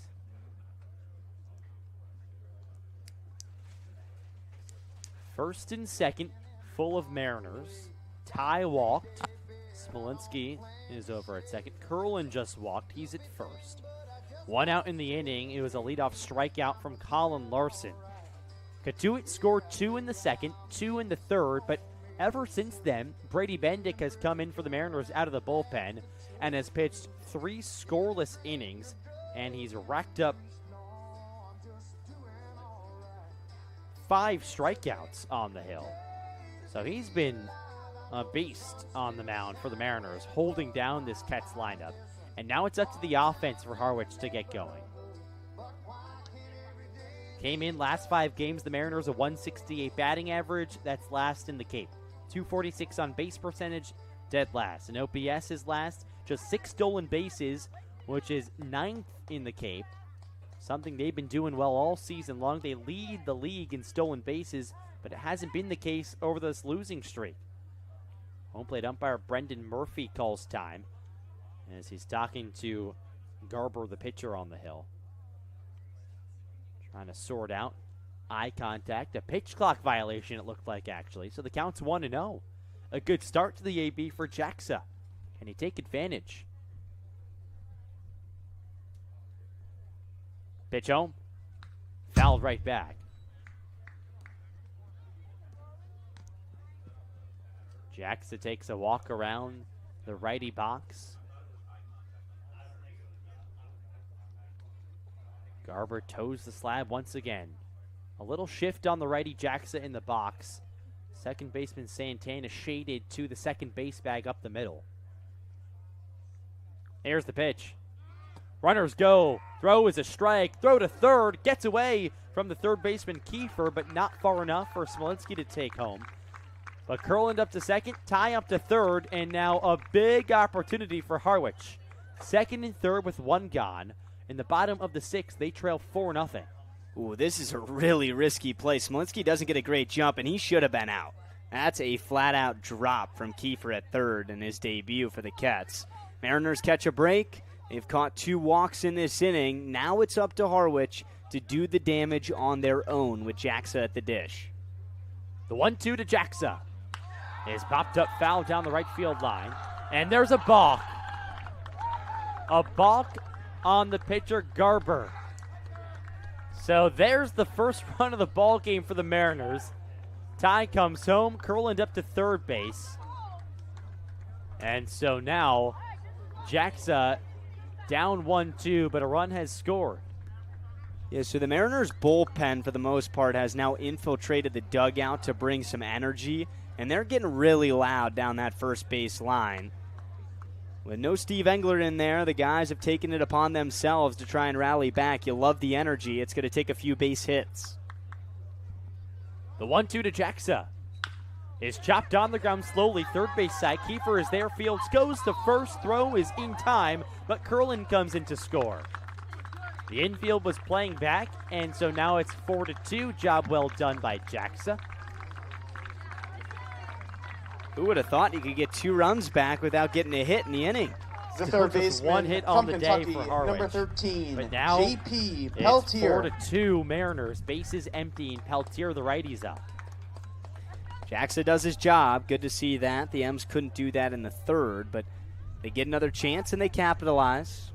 Still down by 2. Here's the pitch home. Outside. 1-0 on Peltier. He's 0 for 2 today.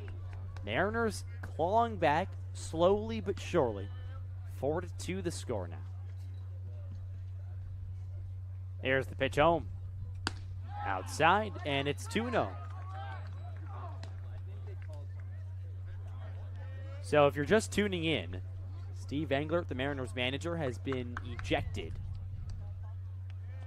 That came a couple innings ago. Maybe to juice up this Harwich team, and they've put up 2 ever since. Peltier takes a fastball strike at the knees, and it's 2-1. Sometimes managers will do that. He was arguing a strike call, but it's the first time he's been ejected all year long. I think it was we've lost 6 in a row. Let's get the offense going. 2-1. Peltier swings and misses, and it's 2-2. He looked like he lost some grip of his bat there.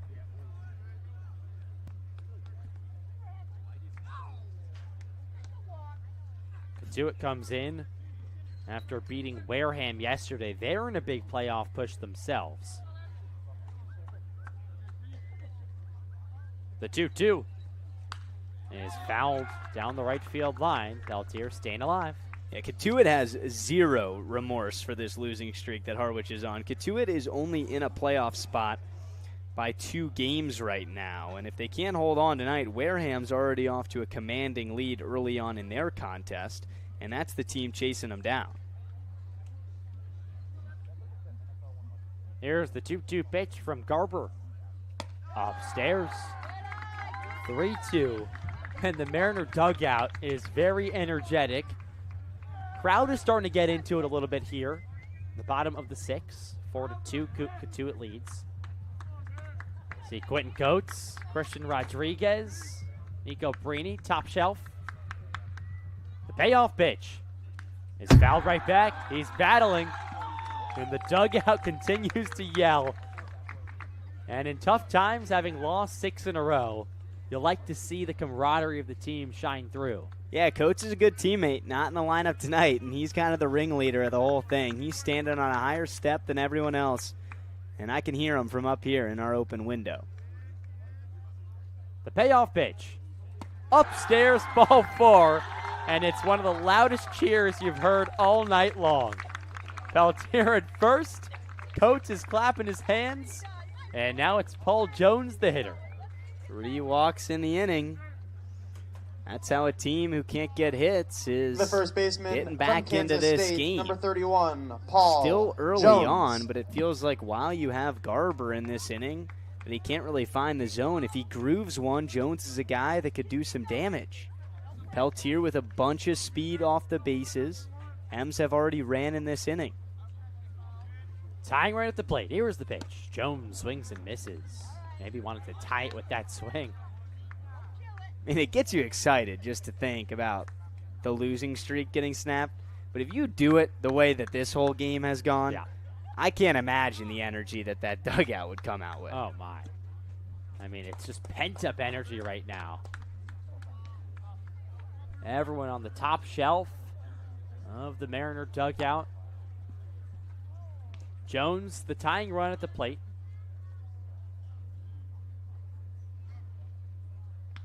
Here's the pitch. Peltier runs, swing and a miss, throw to second on a skip.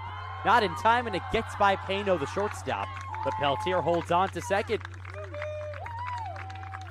You hate to say this looks like the good old M's because it's a whole bunch of walks and stolen bases, but it is good to see the aggressiveness on the base pass. The double steal earlier in this inning was the catalyst for both Mariner runs that have come home. And now you get your best efficiency base stealer in Peltier. He steals that with ease, almost went to third. 15 of 16 on the season in stolen base attempts for Peltier. Can Jones bring him home? He's down 0-2 in the count with two away. Here's the delivery. Upstairs. 1-2. Come on, give him a hit. That bench can't keep exploding on balls and strikes. We want to see Jones put one in a gap, find one down the line, maybe just a base hit past the infield. And that could really wake up the bats. Still just one hit. The 1-2. Jones chops it foul down the first baseline. He's battling. And it seems like the fans are trying to get in with the players. I think you're right. That's a good point. Everything has gotten a little bit louder, and it's not just that dugout. J.P. Peltier leads off of second base. Counts 1-2 on the lefty. Jones in the box. Here's the offering. Upstairs, Peltier runs to third. Throw gets by the third baseman, Kiefer, and Peltier comes in to score. The dugout explodes, and it's 4-3. Cotuit here in the bottom of the sixth. Hunter Dilworth seems to have taken over for the skipper, Steve Engler. And they're sending everybody. Peltier, another mammoth jump. 3 runs. The M's don't have a hit in the inning. This is fun. 2-2's the count on Jones. Here's the pitch. Swing and a miss. So a fastball right by Jones, but the Mariners bring home a run. Peltier, he walked, he stole again, and came home on a wild pitch. 4-3 as we go to the 7th. M's coming back on Cape League TV.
Back here at Whitehouse Field, 4-3 the score now. Cotuit leads Harwich, but a couple of runs came in to score in the last inning. 3 leading off for the Mariners. Of the 7th inning for the Kettleers. And now the right fielder it is still from Brady UAB, Bendick number on the 18, hill Landon for the Beaver. M's.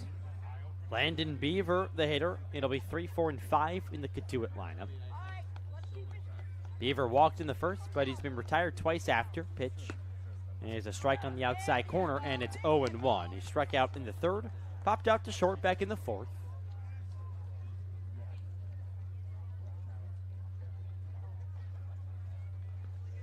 Oh, 0-1.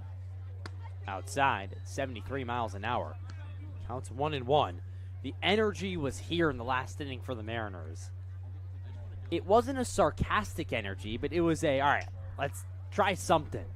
Led by Quentin Coates, it seemed, on the dugout. 1-1. There's a swing and a miss. 1-2. Everyone was top row cheering on J.P. Peltier as he walked and came around to score. Okay, Curlin scoring the inning. Ty Smolinski trying to manufacture energy. 1-2. That's hit to left center field, and that has eyes for the gap. It bloops in. Kirikoff, the center fielder, cuts it off. Throw is not in time, and that's a double for Beaver. Yeah, Beaver's the star in this lineup, kind of just doing Landon Beaver things. And you have to put the ball in a really specific spot out there in left center. If both Kirikoff and Brini are unable to chase it down, he splits both of them pretty much perfectly in between. Kirikoff thought it was Brini's ball, but no one really had any chance. And now this is really big because you're into the 7th inning. You just got momentum with a 3 spot in the 6th. Really want to keep this a 1-run game. Here's Hogan Denny, the first baseman pitch. It is a curveball at the knees called a strike. 0-1. Denny is 1 for 2 today. A ground out in the first. He doubled and scored in the 3rd and was hit by a pitch in the 4th. Here's the 0-1. Popped up, shallow center field. Curlin, the second baseman, back on the outfield grass. He makes the play. And there's one gone. I'm not sure if this necessarily applies to the Cape League, but I remember the legendary big league skipper hitter Bob from Melvin, Alabama, when he was with the Giants, Sam he Christensen. said that professional caliber hitters cannot hit a 60-mile-an-hour curveball. They're just simply too geared up all the time for the velocity. And that's what Bendick features. He's right around 68, 69, sometimes touches the low 70s on his curveball. Granted, it's the Cape League. As the lefty Christensen takes the pitch outside.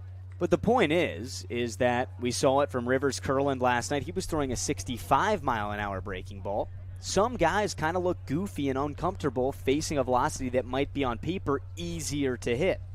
The 1-0 misses outside. 2-0. Yeah, I mean, you sometimes see position players come in the big leagues. They loop a ball in at 40 miles an hour and they're swing and misses. They're so geared up for, like Luke was saying, the high 90s, the mid 90s, that a 73-mile-an-hour off-speed can catch you off guard. 2-0. Catches the outside corner for a strike. 2-1. But you do got to give Bendick a ton of credit because throwing an 86-mile-an-hour fastball is not easy to do successfully with these type of hitters, and he's done an unbelievable job tonight. 2-1. Is down in the dirt. Nice block there by Stockman. Very interested to see what the Mariners do with their pitchers tonight. Remember last night, Curlin gave the Mariners a couple scoreless innings, and then he ran into a wall. He started that big 8-run 8th inning for Bourne. Will they let Bendick go until he breaks? 3-1 is a strike on the upper half, and it's 3-2. I think the biggest thing that Bendick has got going for him is that he's really commanded the zone well. He has yet to walk, or he walked his first batter, but ever since walking that first batter, hasn't walked a hitter. He hit Denny back in the 4th. Pitch is popped up behind home plate. Stockman, the catcher, gives it a look, but it's foul into the seats. Mariners have the righty out of Oregon, Luke Morgan, warming up in the bullpen.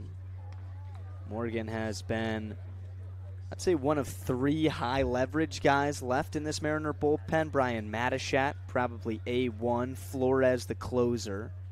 And you got the best starter left in Jackson Peavy. Payoff swing and a miss. An off-speed that fooled Christensen, and a big second out here in the inning. Man, he has been solid. The catcher give up a leadoff double. You think Alabama, maybe they've squared him up. Maybe they've timed him up. Infield pop-up, punch out. It's tough to say a team who's lost 6 in a row and are down in the 7th inning could possibly be struggling to find momentum, but the Mariners, they might have a little momentum if they can get out of this, and they're actually going to go to the bullpen. Wow. Yeah, so Hunter Dilworth, after Steve Englert was ejected, taking the reins, and he's calling on a new arm. We'll be right back. 4-3 Cotuit leads with 2 gone in the top of the 7th.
Still here in the top of the 7th as Beaver leads off of second, 2 away, and the call to the bullpen as the Mariners call on Luke Morgan, who's Number making 28, his 4th appearance Will so far Plattner. this season. He's pitched 5 innings, has allowed just 1 run, 5 strikeouts, 3 walks, and he deals to the righty hitting Will Plattner, the catcher for the Kettleers. Big moment in this ball game as we're hitting the later innings. Can Luke Morgan shut down Cotuit here with a runner on second and 2 away? And first he takes a step off the rubber. Beaver doubled to start off the frame, but a pop out from Denny and a strikeout of Christensen is followed. Pitch home. There's a slider down and away. Count is 1-0. Plattner has a weird routine he does. He puts the bat behind his back every time before the pitch. His gray bat. Here's the 1-0. An off-speed miss is way upstairs, and it's 2-0.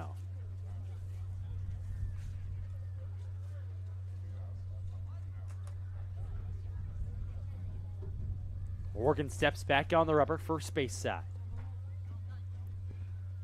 And he fires the 2-0. That's a foul off the nub of the bat. And it's 2-1. I've always been so puzzled by those plays because the pitch looks so far inside that the hitter has to get out of the way. I think it does put into perspective, a lot of these hitters really crowd the plate. They're willing to put, I mean, you think of like Wilson Contreras for the Red Sox. He puts his body over the strike zone at times. The 2-1 is fouled right back. Yeah, I mean, some of these guys, Anthony Rizzo, I think of, someone who got hit by so many pitches, just foot on the line, nearing home plate. And Plattner's someone who crowds the plate. 2-2, here's the pitch. That's ripped into left field, stays up for Brainy though, and he makes the grab.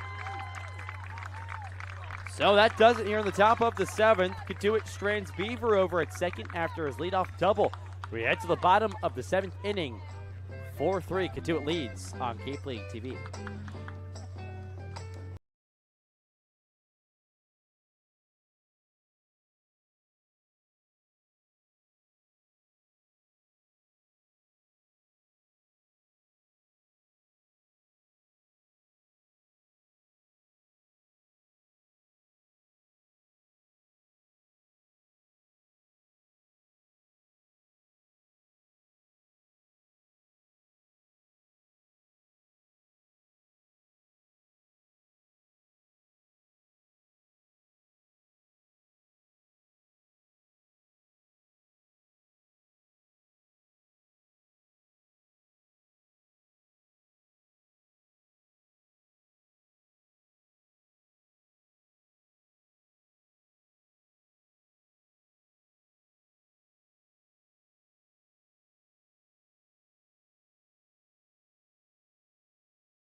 Welcome back to Leading Whitehouse off for the Field Mariners, as we the head to the catcher bottom from of the Southern 7th. Miss, number 36, 4-3 Cotuit Tucker over Stockman. Harwich. So glad you're with us here on this Saturday evening with Luke Brenneman.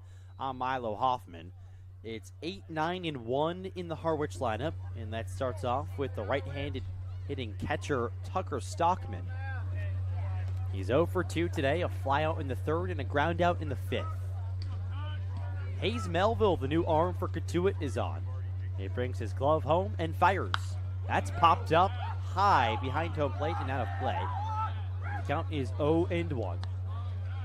Melville just transferred from UT Arlington to Oklahoma.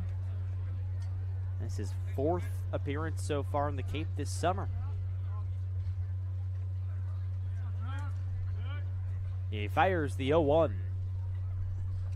That's grounded right side. Second baseman Santana is there. Gloves at the ankles. Throws the first in time, and there's one away.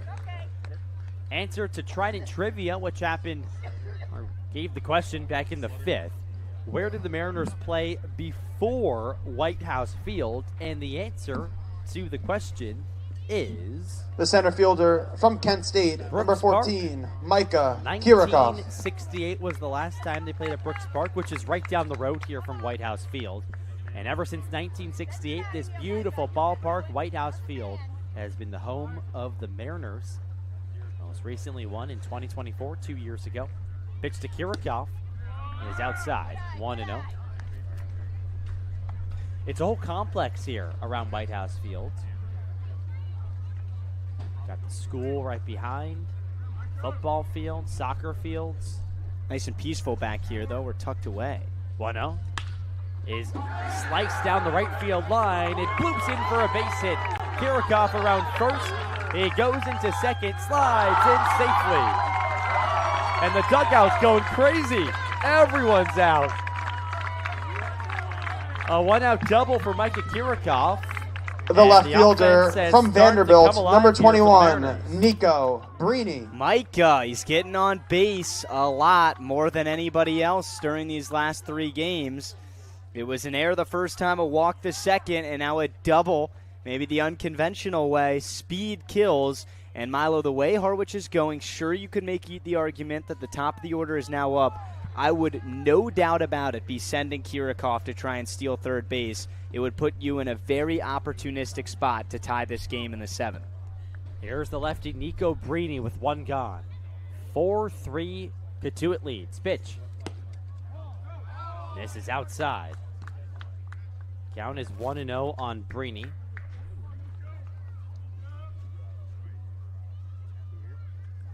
Takes a few steps outside the lefty box.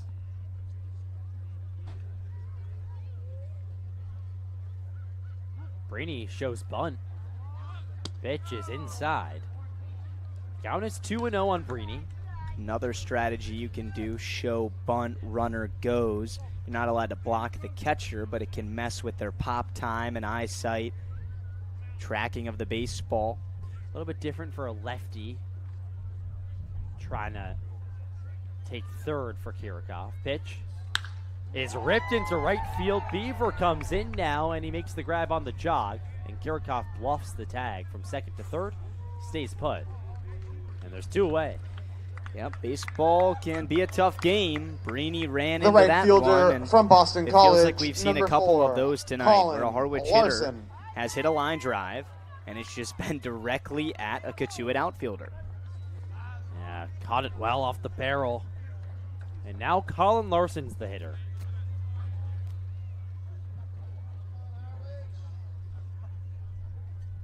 Hayes Melville, the righty, stands at 6 foot on the mound. He steps off the rubber. 4-3 Cotuit. Bottom 7, 2 gone, and Kirikov leads off of second base after his double.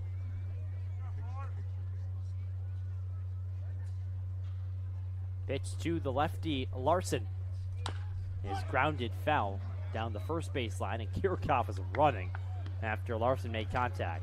I think you brought up a really good point with Brini being a left-handed hitter and that being even more difficult to try and steal third base, because the catcher, Plattner, can just get up and have a direct line down the line to throw the runner out. Kirikov would have gone in the Brini at bat. That surely would have been a sac fly. Here's the 0-1. Downstairs, a nice one-hop pick by Plattner, the catcher. Larson so far today 0 for 3. A ground out in the first and a pair of strikeouts has followed. Can he come through here? A big spot. Kirikov off of second base. Mariners down by 1. Here's the pitch. There's a strike on the outside corner. 1 ball and 2 strikes. Larson, known to battle, takes a couple check swings outside the box. Some let's go Harwich chants here at Whitehouse Field. 1-2. Downstairs. Another good block by Plattner. So now it's 2-2.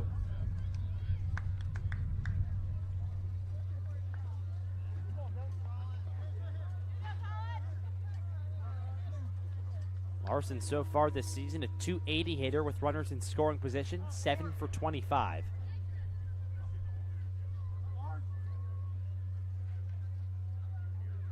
Long pause, here's the 2-2.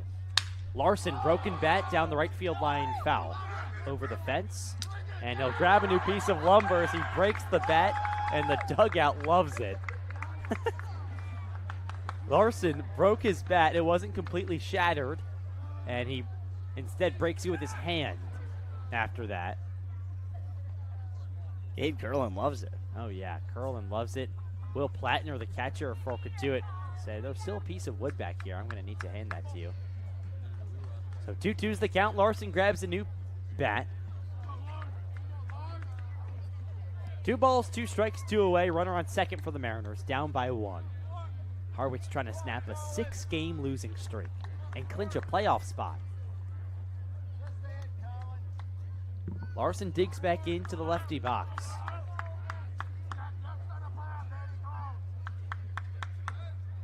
Here's the 2-2. Larson pops it up, foul down the left field line. He's battling. Still 2-2. Struck out twice tonight. He's been frustrated, but he's been fighting. Just waiting for one swing. That's all it takes at this point. The Mariners have clawed back. They have the tying run in scoring position. Can Larson just dunk one into the outfield and tie this game up? 7th pitch of the AB. Here it is. Inside. Larson gets out of the way, and the count is full. Also opened up the idea of Larson drawing a walk now into a full count. That would give Smolinski an at-bat in the Harwich 7. Ty awaits on deck. He's walked and doubled so far today. Here's the 3-2. Larson pokes it foul down the left field line.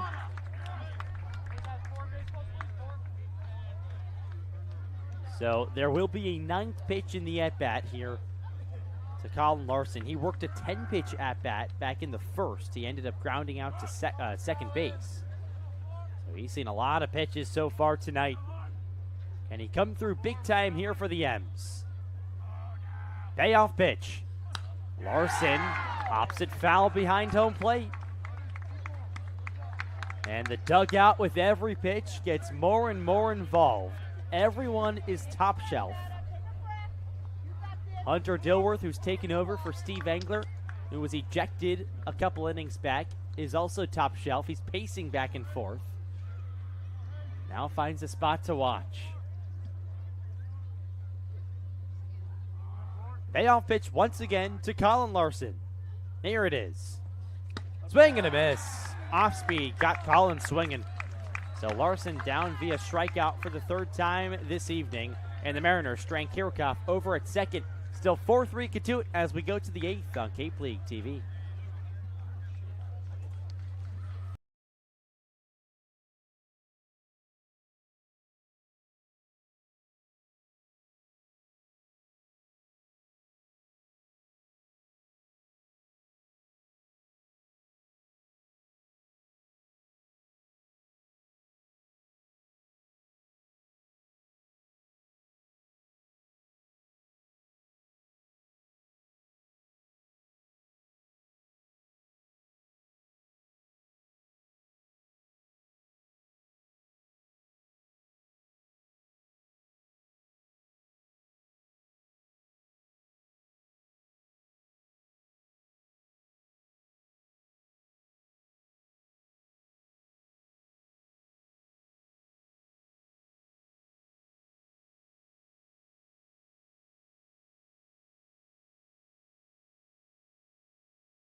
Fun package, Grand Slam It's a Entertainment nail-biter on Route here 28 in Harwich. Harwich. The Mariners have played 7 innings against the Cotuit Kettleers and trail 4-3. Start of the 8th inning.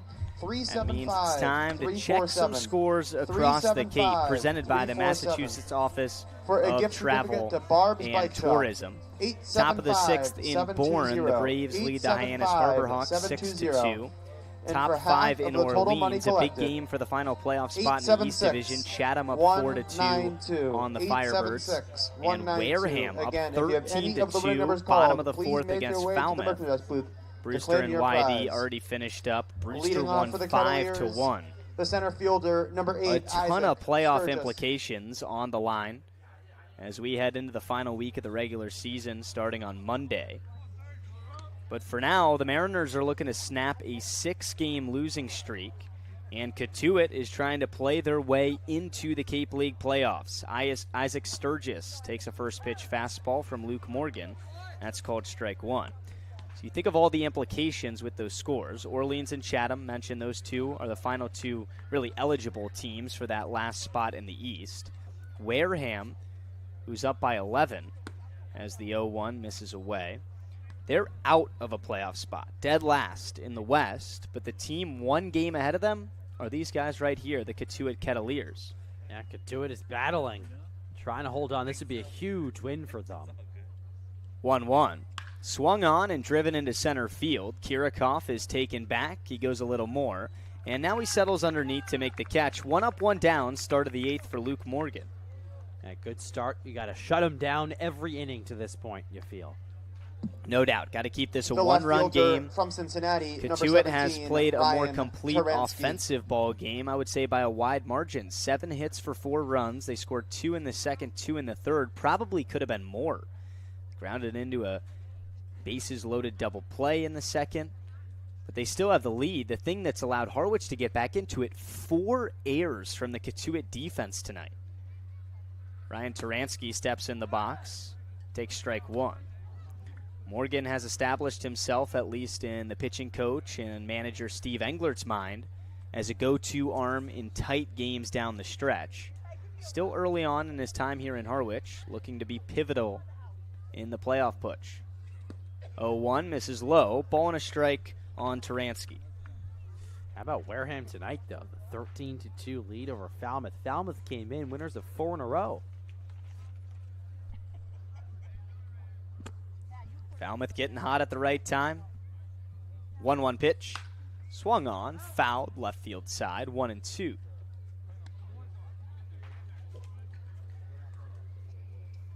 Bourne has already clinched a playoff spot in the West. Same with YD and Brewster in the East.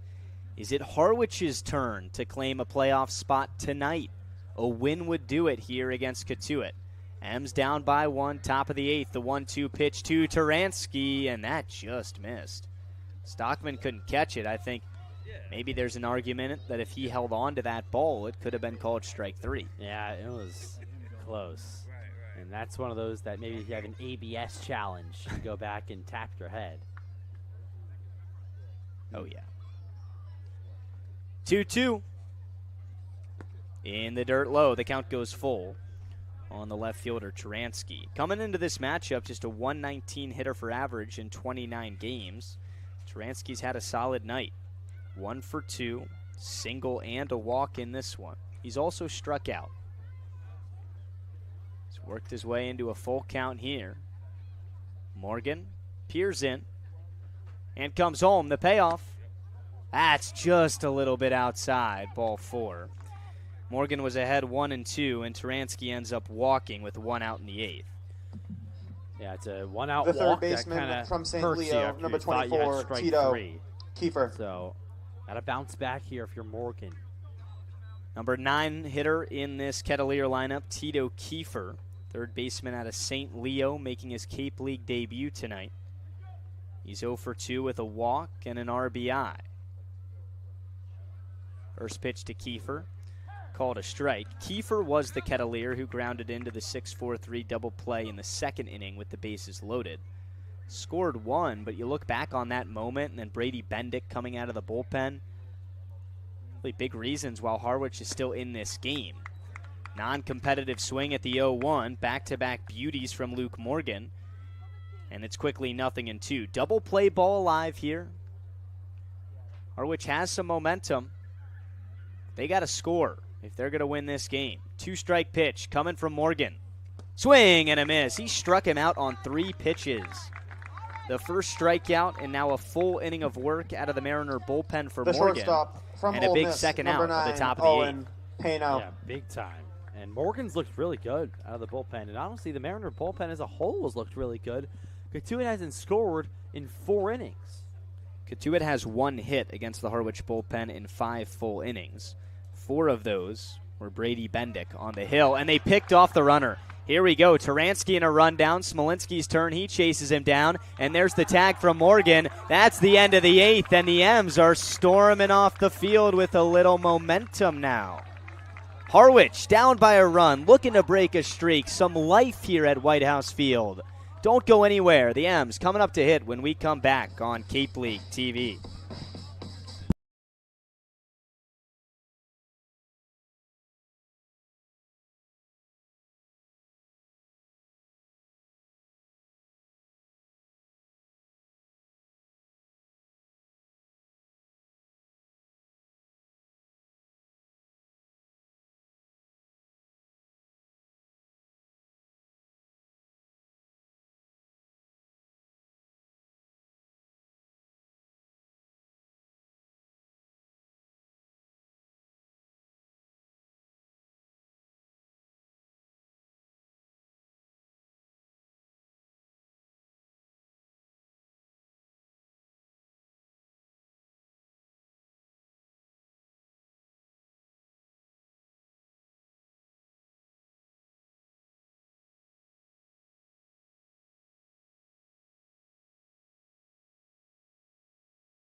If there ever was a good time for the Mariners to snap their losing streak, it is right here and right now. Number 22, some momentum for the Mariners. They're down 4-3 up in the bottom of the 8th. And the heart of the order, 3, 4, and 5, Smolinski, Kurland, and Jacksa. A lot of power between those 3. Harwich has been 2 hit tonight, but they've kept themselves in this ball game. Hayes Melville, the pitcher, comes home. First pitch inside on Smolinski, 1-0. Melville came out of the bullpen in the 7th inning, gave up a double to Kirikov, but that was a scoreless 7th. 1-0. Smolinski lays off. That's a ball low. 2-0 on the man who wears 22 for the M's. Chance to set the table. If you're just tuning in, Steve Englert, the Mariners skipper, was tossed in the 4th inning of this game. Harwich has scored 3 unanswered runs and has a pulse tonight. The 1-0, a jam shot into right center, a base hit for Smolinski. The Mariner who simply never stops. His second hit tonight, LSU, number the 11, 3rd that the team has. Kurland. And he's aboard for his 3rd time in this matchup with the Kettleers. Just so good. In on the hand. Sometimes it's good to get jammed. Jam shot, right center field. Start the inning off strong for the M's. Some speed off of first. Kurland the hitter. Right on right matchup. Melville looks in and comes home. Ball outside with the slider. It's 1-0 on Kate. Kurland's 0 for 2 tonight, a ground out, a strikeout, walked and scored with a stolen base in the 6th inning. Mariners do not have an RBI tonight. The 1-0 is fouled back. It's now 1-1. Can you believe that? It was a 3-run 6th inning. The Mariners did not have a hit in that inning. 2 errors from Cotuit, 3 walks, and a total of 3 stolen bases from Harwich. Smolinski off of first, nobody out. M's down by a run, bottom of the 8th. 1-1 coming to Cade. Kurland lays off, fastball outside, 2-1. Melville has been a little bit wild to start this 8th inning. Both teams playing for a ton tonight. It's the end of the Cape League summer. Playoff appearances. Harwich looking to clinch. 2-1. Kurland stays away again. That was a borderline breaker. And it goes the Mariners' direction. 3 balls and a strike on the second baseman, Kurland. Melville is fastball slider. That's it. Fastball comes in at 95. 3-1 pitch. Fouled off. 3-2. Kurland's battling right now. We've seen the Mariners be more aggressive than of recent on the bases tonight, whether that's Hunter Dilworth stepping in as the Mariners skipper with no Steve Englert around, or just Harwich liking the scouting report against the catcher Plattner. Smolinski has not gone in this at-bat. Payoff. Bouncing ball. Left side of the infield. Moran, the new third baseman, into the game, makes a really nice play. But the Kurland 5-3 ground out advances Smolinski into scoring position with just 1 out. The designated hitter from Oregon, number 6, very productive Braden out. Jacksa. He got Smolinski in scoring position, and Jacksa trying to come through. Braden Jacksa, one of the Mariners' core hitters, steps into the right side, tying run in scoring position. Jacksa 0 for 3 so far tonight. Here comes the first pitch. Fouled back, strike 1. Jacksa's a guy that gets a lot of hype just as a rising sophomore out of Oregon, Fremont, California kid, 6'6", 220 pounds. Had a huge freshman year with the Ducks in Eugene. 0-1 pitch. That's too high. 1-1. Jacksa is the best pro prospect at the moment on the Oregon Ducks, per sources, because he has the skills to stick behind the plate long term, plus raw power to provide upside worthy of an early pick. He's on the Cape League trying to prove just that. The 1-1 gets away from the catcher. Plattner's able to keep it still, and they get the called strike 2. Mariners have not loved the way that balls and strikes have been called from Brendan Murphy behind the plate. Steve Englert tossed, arguing balls and strikes. 2-strike pitch coming to Jacksa. Swing and a high fly looping down the right field line. That's drifting foul and does go into the seats. Kids run after it, and a sigh of relief from Jacksa and the M's dugout. Harwich DH tonight staying alive here with Smolinski off a second. Yeah, nice spoil right there from Jacksa. Saw it all the way down the right field line. Where you just try to put one into play here. The battle continues. Smolinski a big lead. 2-strike pitch coming again. Swing and a miss. He got him. A massive second out of the 8th. Jacksa down on strikes.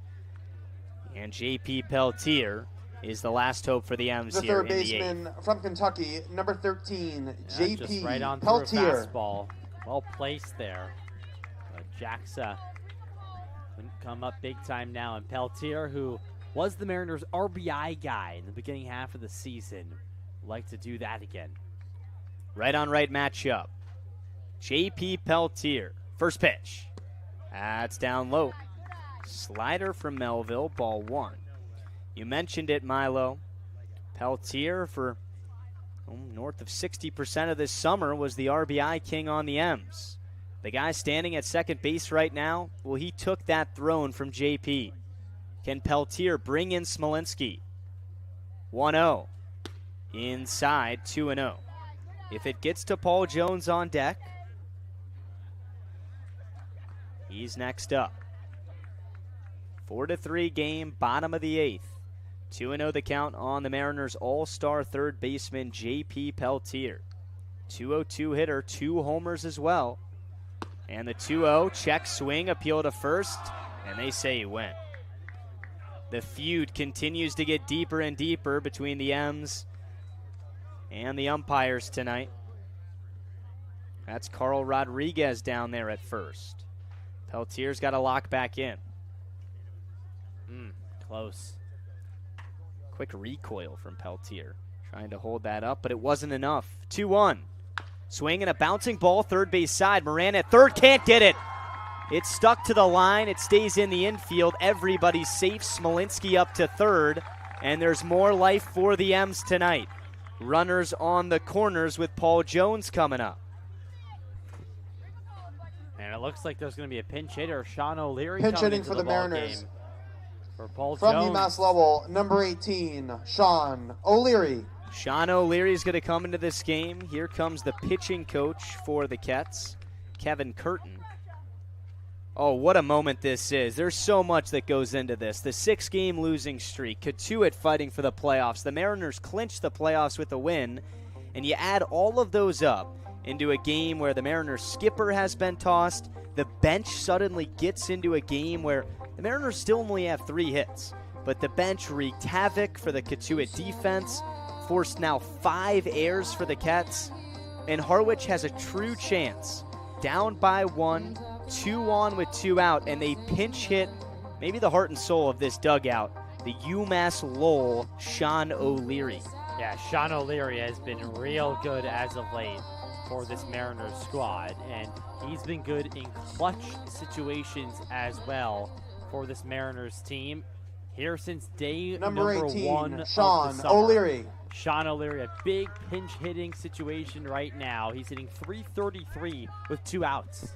Can Shano come through? The best 2-out clutch hitter on the M's. Pinch hit spot in the 8th. First pitch. Ball 1. O'Leary has been one of the better Harwich bats on this losing streak. Had a 3 RBI night his last start. O'Leary a .250 hitter, 12 runs batted in this summer. 1-0. High and tight. And that was called a strike. 1-1. It's close. O'Leary can't let it get to him, though. Still at an even count here. O'Leary, along with Quentin Coates, was one of the Mariners on the top step, even though he did not start this game. He's trying to get the guys into it. Get out of this rut. The 1-1 inside. What a play by Plattner, the catcher. Kept the ball in his mitt and saved a run. Peltier off of first, reached on an air. Smolinski off of third, started this inning with a blue pit. Harwich down by a run. Sean O'Leary at the dish, ahead in the count, 2-1. Hayes Melville looking to get out of it for the Cats. Here's the pitch. Swing and a rip shot into right field. This game is tied. Peltier goes first to third, and the M's have come all the way back. It's 4-4 in the 8th. The clutchest Mariner for the entirety of the 26th summer gets a pinch hit at bat in the 8th, and O'Leary delivers. Wow, Sean O'Leary. I mean, have yourself a week. He's been unbelievable. Pulls the hands in, hard hit into right number field. 36, and Tucker after going down Stockman. 4-0, Harwich has stormed all the way back. The first RBI hit of the ball game is the biggest hit for either side. And the Mariners might not be done just yet. Runners on the corners with 2 outs. This game's tied for Tucker Stockman. Stockman swings and misses. First pitch, really good slider from Melville. Strike 1. Peltier with heads up base running on a hard hit single to right. Gets from first to third. He's just 90 feet away. O'Leary the hero as of now off of first. 0-1, Stockman on the ground. Third baseman Moran plays to second for the force, and that's in time. That ends the bottom of the 8th, but the Mariners on 2 hits tie this game up. Oh my gosh, who would have thought? We got another tight one in Harwich and another chance for the Mariners to try and get out of this 6-game losing streak. Luke Morgan back on the hill for the 9th when we come back on Cape League TV. Try it, then buy it. Rent a new cat for up to 90 days. Then apply 100% of the rental cost to the purchase and save. The Milton Cat Rent to Purchase offer. Try it, then buy it. Go to miltoncat.com/RPO. Reader's Hardwood Supply is a candy store for wood, whether you're a professional or an amateur. Reader's Hardwood Supply carries over 70 species of both domestic and imported lumber from around the world, displayed in over 300 self-serve bins for your selection. So for your next project, make it your masterpiece with stock from Reader's Hardwood Supply. The woods of the world are here at Reader's Hardwood Supply. If you can dream it, if you can cruise in it, if you can summer in it, fish from it, or take it for a day at the beach, we can protect it. The Baldwin Group. Protecting the possible.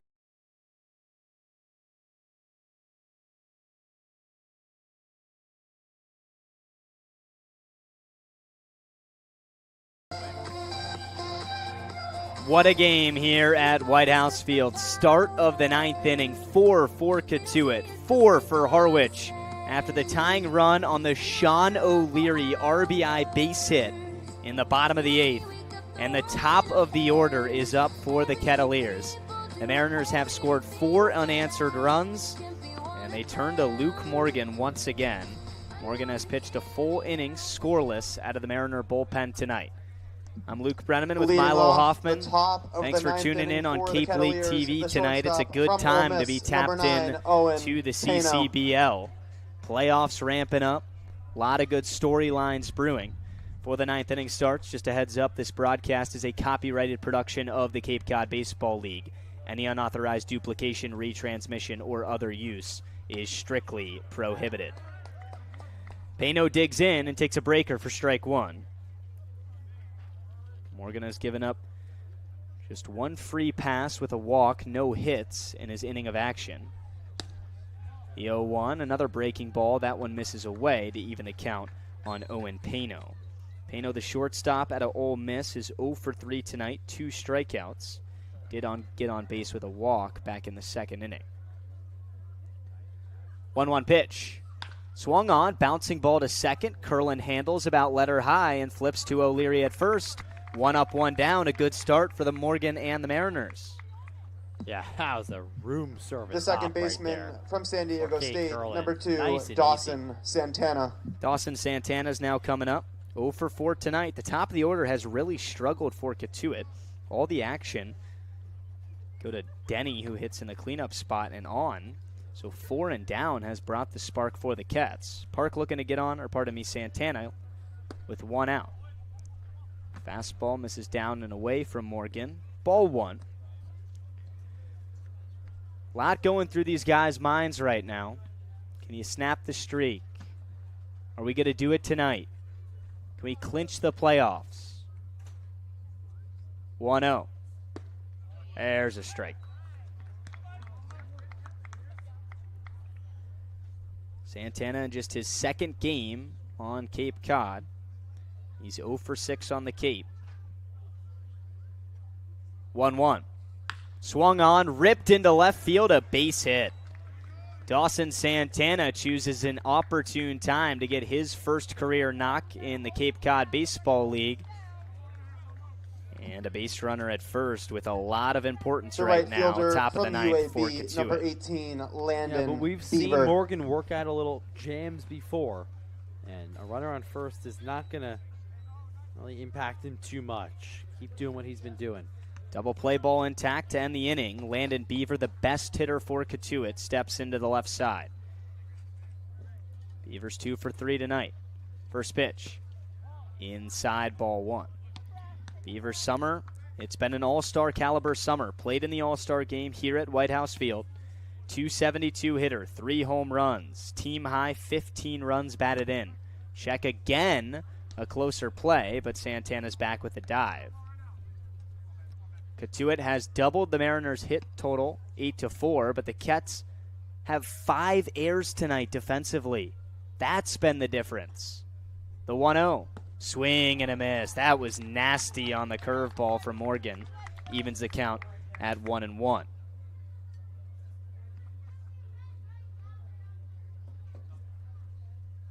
Harwich blew a lead in the 8th inning last night. They've tied a game up tonight in the 8th inning. The 1-1. Bouncing ball to second. Curlin goes to second for one. The turn from Ty. No, not in time. A bang-bang turn. Smolinski did his best, but Beaver beat it out.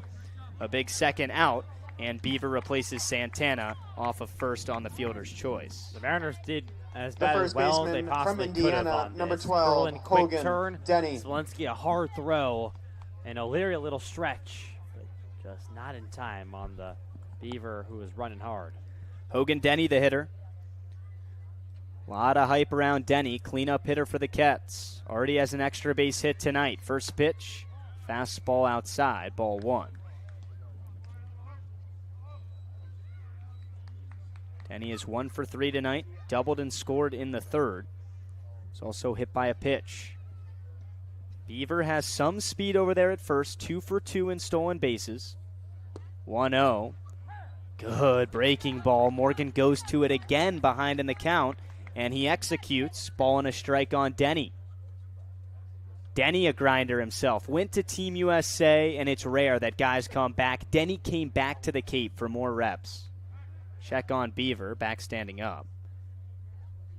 Talked to a lot of managers over the last 2 summers, just pregame, trying to get intel on teams, and they say the guys who can go to Team USA and come back, those are the guys who are ready for professional baseball because they love it. Another check on Beaver. This time he's got a dive, but that right hand is in there.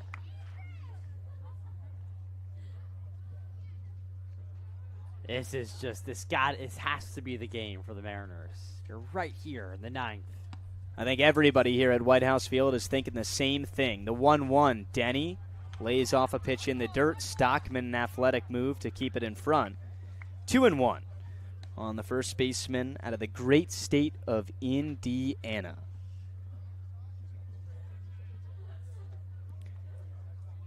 If Denny can find another extra base hit here, it could be the difference tonight. Morgan looking to slam the door shut for the Mariners. 2-1 coming home. That's a beauty of a breaking ball, called strike 2. 2 balls and 2 strikes, 2 outs with Beaver off of first. A 4-4 game in the top of the 9th inning here in Harwich. Crowd getting into it. 2-strike pitch. Swing and a foul tip. Looked like it was swing and a miss. But Denny just barely caught a piece. We couldn't Barely. even hear it. Yeah, I know. Stockman had a chance to hold on to that one, but just trickled. Really see it trickle all the way forward like that. That's a great look at it. I did get a pretty good piece, so it didn't touch Stockman at all. Another 2-2 coming. Morgan comes home. This one's hammered but foul into the Harwich dugout. Look out over there. This is just not a guy that you can take easy. No. He has home run power. He's been a star everywhere he's gone. And this summer, he has made Cotuit home on the Cape. Sophomore year at IU, started in 51 games, hit .360, 14 home runs. 2-2 up high. The count goes full on Denny. And that's a big ball 3 because Beaver's going to have a head start from first with the payoff pitch. Yeah, he'll be off. Denny really trying to put this in play here. And one in the gap might be deep enough to score him. Denny waves the pink bat. Here comes the payoff pitch. Runner goes from first. Driven foul down the right field line. These are the moments right here. This is how you can get out of the streak. But the Mariners are just looking to get over the hump. You need that final push and can be on the downhill with a record over 500 and a spot in the playoffs. Crowd doing everything they can. Mariners have come back down 4 tonight, and time is called by Denny at the plate.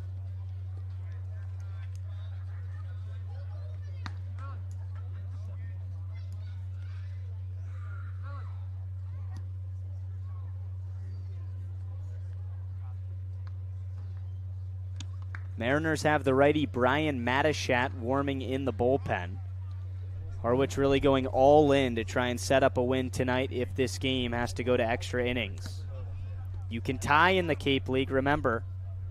But for now, the 3-2 to Denny. Swing and a drive into right center field. Kirikov a long run and the catch of the year. Micah got it.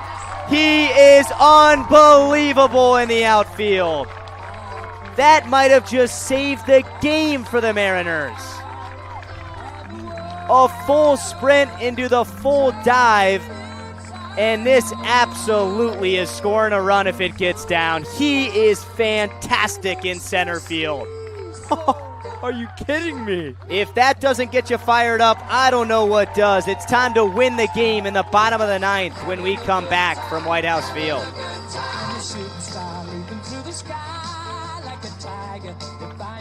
If you're a Massachusetts resident and don't have a bachelor's, you could be attending 4Cs for free, all while preparing for careers that actually move you forward. Aviation maintenance, nursing, dental, funeral service, we've got it all. capecod.edu/free. Heading to Nantucket this summer? Skip the traffic and take to the skies with Cape Air. With convenient flights from Norwood to Nantucket, you can start your vacation sooner without the hassle of traffic. That way you spend more time relaxing and less time getting there. Experience the Cape Air difference and book your next flight today at capeair.com. Let Cape Air be your wings in the Northeast.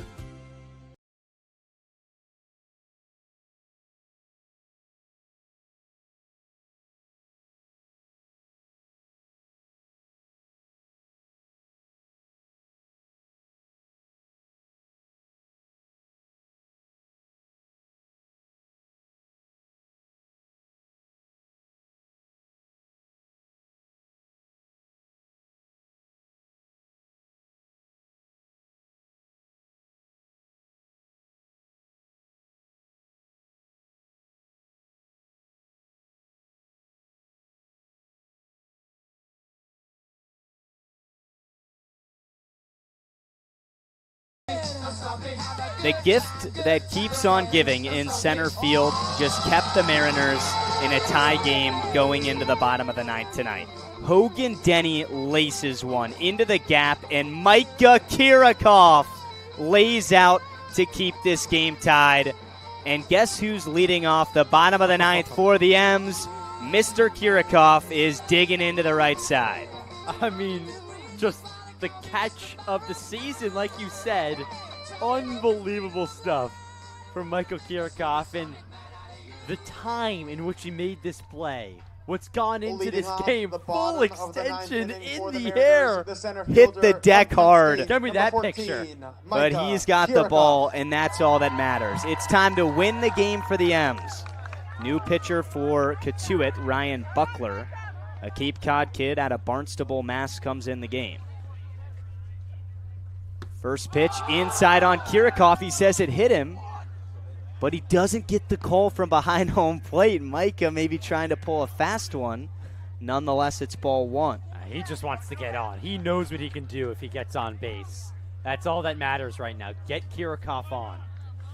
Buckler, a really solid arm out of Florida Atlantic in Boca Raton, Florida. Comes home with a 1-0. Breaking ball, that's called a strike. Kirikov agrees, 1-1. At FAU this school season, made 10 appearances, pitched just 10 innings, was a little bit beat up because of injuries, has pitched a lot on Cape Cod though, Buckler. Stares down Kirikov, the 1-1, that's way outside, no doubt about that one. 2-1. This is the 10th appearance for the righty. He's gone over 21 innings of action, but he's given up 25 hits and 13 earned runs. Not a big strikeout guy, just 12 of those. 2-1 on Kirikov. The pitch. Swing and a lace shot down the third base line all the way towards the corner. Micah puts on the burners, and it's a stand-up double for the hero so far in Harwich. The winning run is in scoring position, and the table is set for the top of the order with nobody out. Micah Kirikov is putting The the left team fielder on his from back Vanderbilt, right now. number 21. Pulls the hands Nico in, Brini. rips it down the left field line. No chance he's being thrown out on that ball. I mean, this is it right here. Kirikov is a winner, man. 143 hitter, has stuck around, has grinded all summer, shown up with a good attitude, and have your moment over there because someone's got to bring you in. And this last week and a half of Harwich baseball is over with. It's been tough. 6 consecutive losses. A win clinches the playoffs. Steve Englert got ejected tonight. It's safe to say he woke the guys up. Now that can they put Cotuit away in the 9th? Brini the batter. They may ask him to bunt here. Check on Kirikov. Pitch clock was running down. Sometimes you also check on the runner just to see if Brini's going to show bunt. And it looked like he might have been budging there. Couldn't really tell. First pitch, Brini shows bunt, gets it down, a really good bunt. Buckler, a tough play to first. It's picked up by the second baseman, Santana, for the out. That ball could have gone down the line, and Kirikov maybe would have scored. The right but fielder Brini does from his Boston job College, with the bunt. number 4, Colin Harwich Larson. Is a fly ball deep enough away from ending this losing streak. Yeah, good bunt by Brini, gets the job done, and now it's up to Colin Larson. Colin Larson's had a tough night tonight. 0 for 4, 3 strikeouts. And Rob Cooper, the Cotuit skipper, is moving all sorts of guys around. They're going to bring in a 5th infielder. The left fielder, Ryan Taransky, jogs in. Maybe try and create a wall on the right side of the infield for the Larson at-bat as a lefty. 4-4 game, bottom of the 9th. Kirikov at third after a leadoff double. There's 1 out. Brini a good sacrifice bunt. And everything has gone perfectly for a Mariner comeback tonight. Just need to seal the deal and tuck in the Kettleers of Cotuit. 5 infielders, Taransky to first, Denny in between. You could call it second and first. Larson back in the 7th, struck out with Kirikov at second base with 2 gone. Now with 1 gone, Kirikov is at third.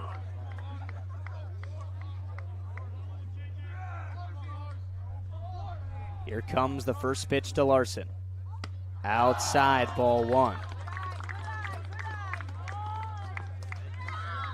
Larson, a Cape League All-Star, 280 hitter, 14 runs batted in, but the 15th that's 90 feet away in Kirikov, man, it would be a sigh relief.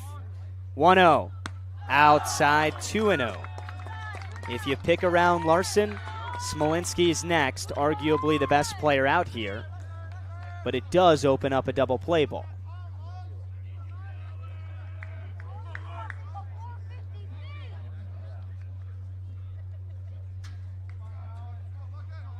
(2-0). Up and away with the heat, 3-0. Buckler came in the game to start the 9th. And the 9th inning has been the Kirikov show. The diving play to end the top half defensively. And he's the winning run, creeping down the line. 3-0 pitch, strike 1 called down the middle. Now with Ty Smolinski on deck, obviously the Mariners' best player all summer long, you would be happy to have him up. But a 3-1 count, if Larson gets something he likes, he'll pull the trigger. 3-1. Swing and a miss. Fastball right down the middle, belt high. And the BC product, Colin Larson, could not connect. All right, here we go. It's getting sticky again. Payoff pitch coming, just 1 out. Anything past the infield could win it. 3-2. Inside, ball 4. Larson walks, and that brings up Smolinski to do the job. I think you couldn't have drawn it up any better. Mariners 6 straight losses. Who's been the consistent man throughout the shortstop this entire time? from Kansas State, number 22, Ty Smolinski. Been that guy all summer long for Harwich. And now a chance to end this drought. And Cotuit is going to walk Ty Smolinski. That is probably the smart play. So it opens up the force at every single base. It's Cade Kurland who will come up. There's so much to play for. The second baseman from Harwich LSU. will win away 11, from a playoff berth. Cade Kurland. Cotuit, they got to keep winning to just be in the running for a playoff spot come the final few games of the regular season. And, of course, the M's trying to get out of this rut. It's been 6 straight losses. Can Kurland come through? Bases loaded, 1 out, 4-4 game, bottom of the 9th. First pitch. Swing and a foul, strike 1. Mariners have the favorable hand here. Anything past the infield. Kirikov with speed as the winning run. Cotuit, the only hands they can make, a double play ball or a strikeout, or something that keeps Kirikov staying down the third base line. 0-1 pitch. Kurland takes a good slider, but that missed. Ball and a strike. Kurland, the cleanup hitter in this lineup, one of Steve Englert's favorite guys, a mentor of his, thrown out of the game in the 4th inning tonight. Can he pick up his skipper and give the Mariners a win in the bottom of the 9th inning? Time is called by the pitcher Buckler. Count still 1-1. Cotuit no longer has 5 infielders. Back to normal depth. The corners come in. 1-1. Outside ball 2. There's nowhere to put Kurland. Back-to-back walks. Larson was not on purpose. Smolinski the intentional walk to load him up. Cotuit asked for this matchup. Can Kurland deliver?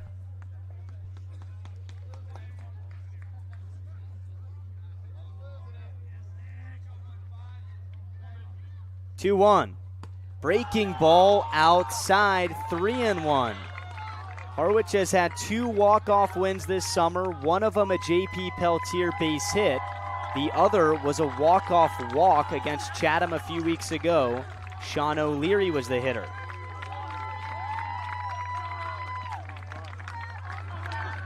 Three balls, 1 strike, bases loaded with 1 out in the bottom of the 9th inning. And the Mariners just won the game on a walk-off balk. Who else would you celebrate than Micah Kirikov in this one? Whether it took a balk, it could have taken anything. The streak is over, and Harwich, you have a playoff team again in the summer Fans, the final of score of the 2026. game tonight, the Harwich Mariners 5, the Cotuit Wow. Kettleers 4. Wow. All the Mariners are The launching Mariners travel into to the Chatham outfield. tomorrow night for a 7 p.m. start. And Are I have off no on Monday, idea the where these 27th guys of are July, going. and return But home they're to going to Whitehouse celebrate Field with on Tuesday, someone, July and it might be the 28th for a skipper, 6:30 Steve p.m. start Englert, tucked against the over YB there. Red Sox. Absolutely. Thank you for coming How out could you to Whitehouse ever Field tonight. miss a post-game speech Drive home safe. from Steve Englert? And with that win, Cape League history. Steve Englert now solo 5th with 472 career wins in the CCBL. Look at him. He's got the bucket hat going. He's got the red shorts, and he's a winner and in the top 5 of the record books. Don't typically win with 5 hits on a losing streak, but Harwich did what they could, and man, this one feels better than most. Oh, man. I mean, this is unbelievable. Englert with the bucket hat. Over and left. The Mariners clinch it. 6-game losing streak snapped. Kirikov. An unbelievable day for Micah Kirikov. One that will go down in the record books. And oh my. We'll be back with a post-game interview with nobody other than Micah Kirikov. Don't go anywhere. History in Harwich, the playoffs for the Mariners, and so much more. Our post-game coverage will pick up after this message on Cape League TV. Cape Cod 5 is proud to be the official banking partner of the Cape Cod Baseball League. Cape Cod 5 offers a broad range of financial products and services tailored for every stage in your financing journey. Reach out to us. We're here to help. Life can be full of surprises, but Eastern Propane and Oil is always just a call away. With a local team member available 24/7, we're always ready to support you when you need it. With an Eastern Propane and Oil technician on the way, your family's comfort is our priority. Our local team, over 500 strong, ensures your home is comfortable and warm. Eastern Propane and Oil, a local team with 24/7 service and delivery, ensuring comfort when you need it most.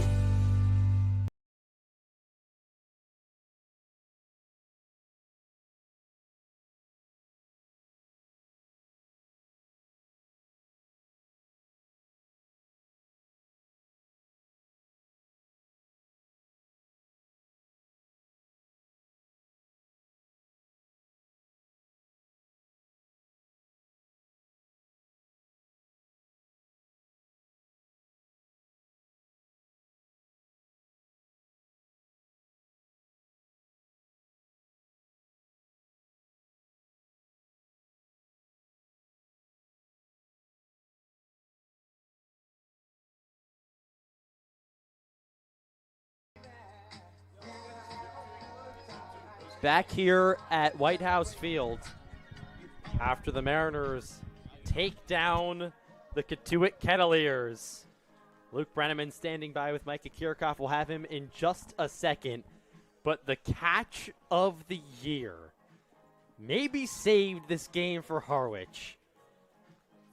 Hogan Denny with a hard hit ball to right center field. Kirchhoff from center into the gap, full extension. Oh my goodness. Unbelievable range from Micah Kirchhoff. Just impressive stuff. I mean, he got full extension in the air. Not a single part of his body was touching the ground at one point. And he gets the job done. And Luke Brenneman is down with Micah Kirchhoff after this one. 5-4 the final. And he is the player of the game. And Luke Brenneman standing by with Micah Kirchhoff. Luke, down to you. Thanks, Milo. Here with the star tonight, Micah Kirchhoff. Micah, I could rattle off the 2 doubles, the winning run, but I got to go to the top of the 9th. The catch of the summer in center field. That could have been maybe the winning run for Cotuit. You lay out a full sprint on a full dive. How did you do that? You know, been practicing a lot, and, you know, I had an opportunity and saw an opportunity, so I knew I got to go pick up my team because, you know, we're all here together. So definitely got to, you know, come together and anything that's possible, make a play for them. Can't ignore the obvious. It's been a tough 6-game stretch on this losing streak for you guys, but it felt like you individually had that will tonight to go get the win for the Mariners, whether it was your base running or aggressiveness. What were you doing so well? You know, I just had a team behind me. I mean, you could hear them in the dugout, you know, from the 4th inning on. I mean, we all been, you know, feeling the little drought, but together, you know, we knew we could come back and do anything's possible. So just, you know, I know my team behind me, so I'm just willing to do anything for them, and they're willing to do anything for the win. Steve Engler gets tossed tonight in the 4th inning. Did that wake you guys up at all? Yeah, we saw him, how, you know, excited he was and knew that, you know, we could do it. So we saw him get tossed, so we knew we had to get a little energy behind him. And then you guys all run down the left field line to go see him after the game. He was ejected, so he couldn't be in the dugout. What did he have to say to the guys? You know, he said, you know that we came together as a team, and, you know, we went deep, and together that we can do anything. So let's get the playoffs and let's do something special. Well, you guys clinched the playoffs tonight. You're coming off a season at Kent State as the Mid-American Conference Defensive Player of the Year. What have you felt like you've accomplished and worked on the most here in Harwich over the summer? For sure. I've been working on my swing definitely with Stevie, and, you know, we have great coaches, so anything's possible. I'm willing to, you know, work with them, and then also defensively just working on, you know, first step quickness and being able to get to any ball that's possible and, you know, pick up my team, and all together we can do something. Well, 2 doubles in your last 2 at-bats, the game-saving catch in center field in the 9th inning, and the winning run. I'd say you earned the Cadillac chain tonight. You're in the playoffs. What's the limit for this team? What's the focus? Where can you guys go? You know, the sky's the limit for this team. You know, we got a great group of guys. Our pitching staff's good. Our hitters are good. So we know together we can win that playoffs. And, you know, we're all behind each other, and we can do anything. Well, the first step was clinching and getting off this 6-game slide. Micah Kirchhoff, the hero in Harwich tonight. Back up to you, Milo. Thanks so much, Luke. Micah Kirchhoff, the hero indeed. And the Mariners get the job done. 5-4 the final. in one of the games of the summer, and it breaks the schneid for the Mariners. They had lost 6 games in a row coming into the evening, and now they're back in the win column.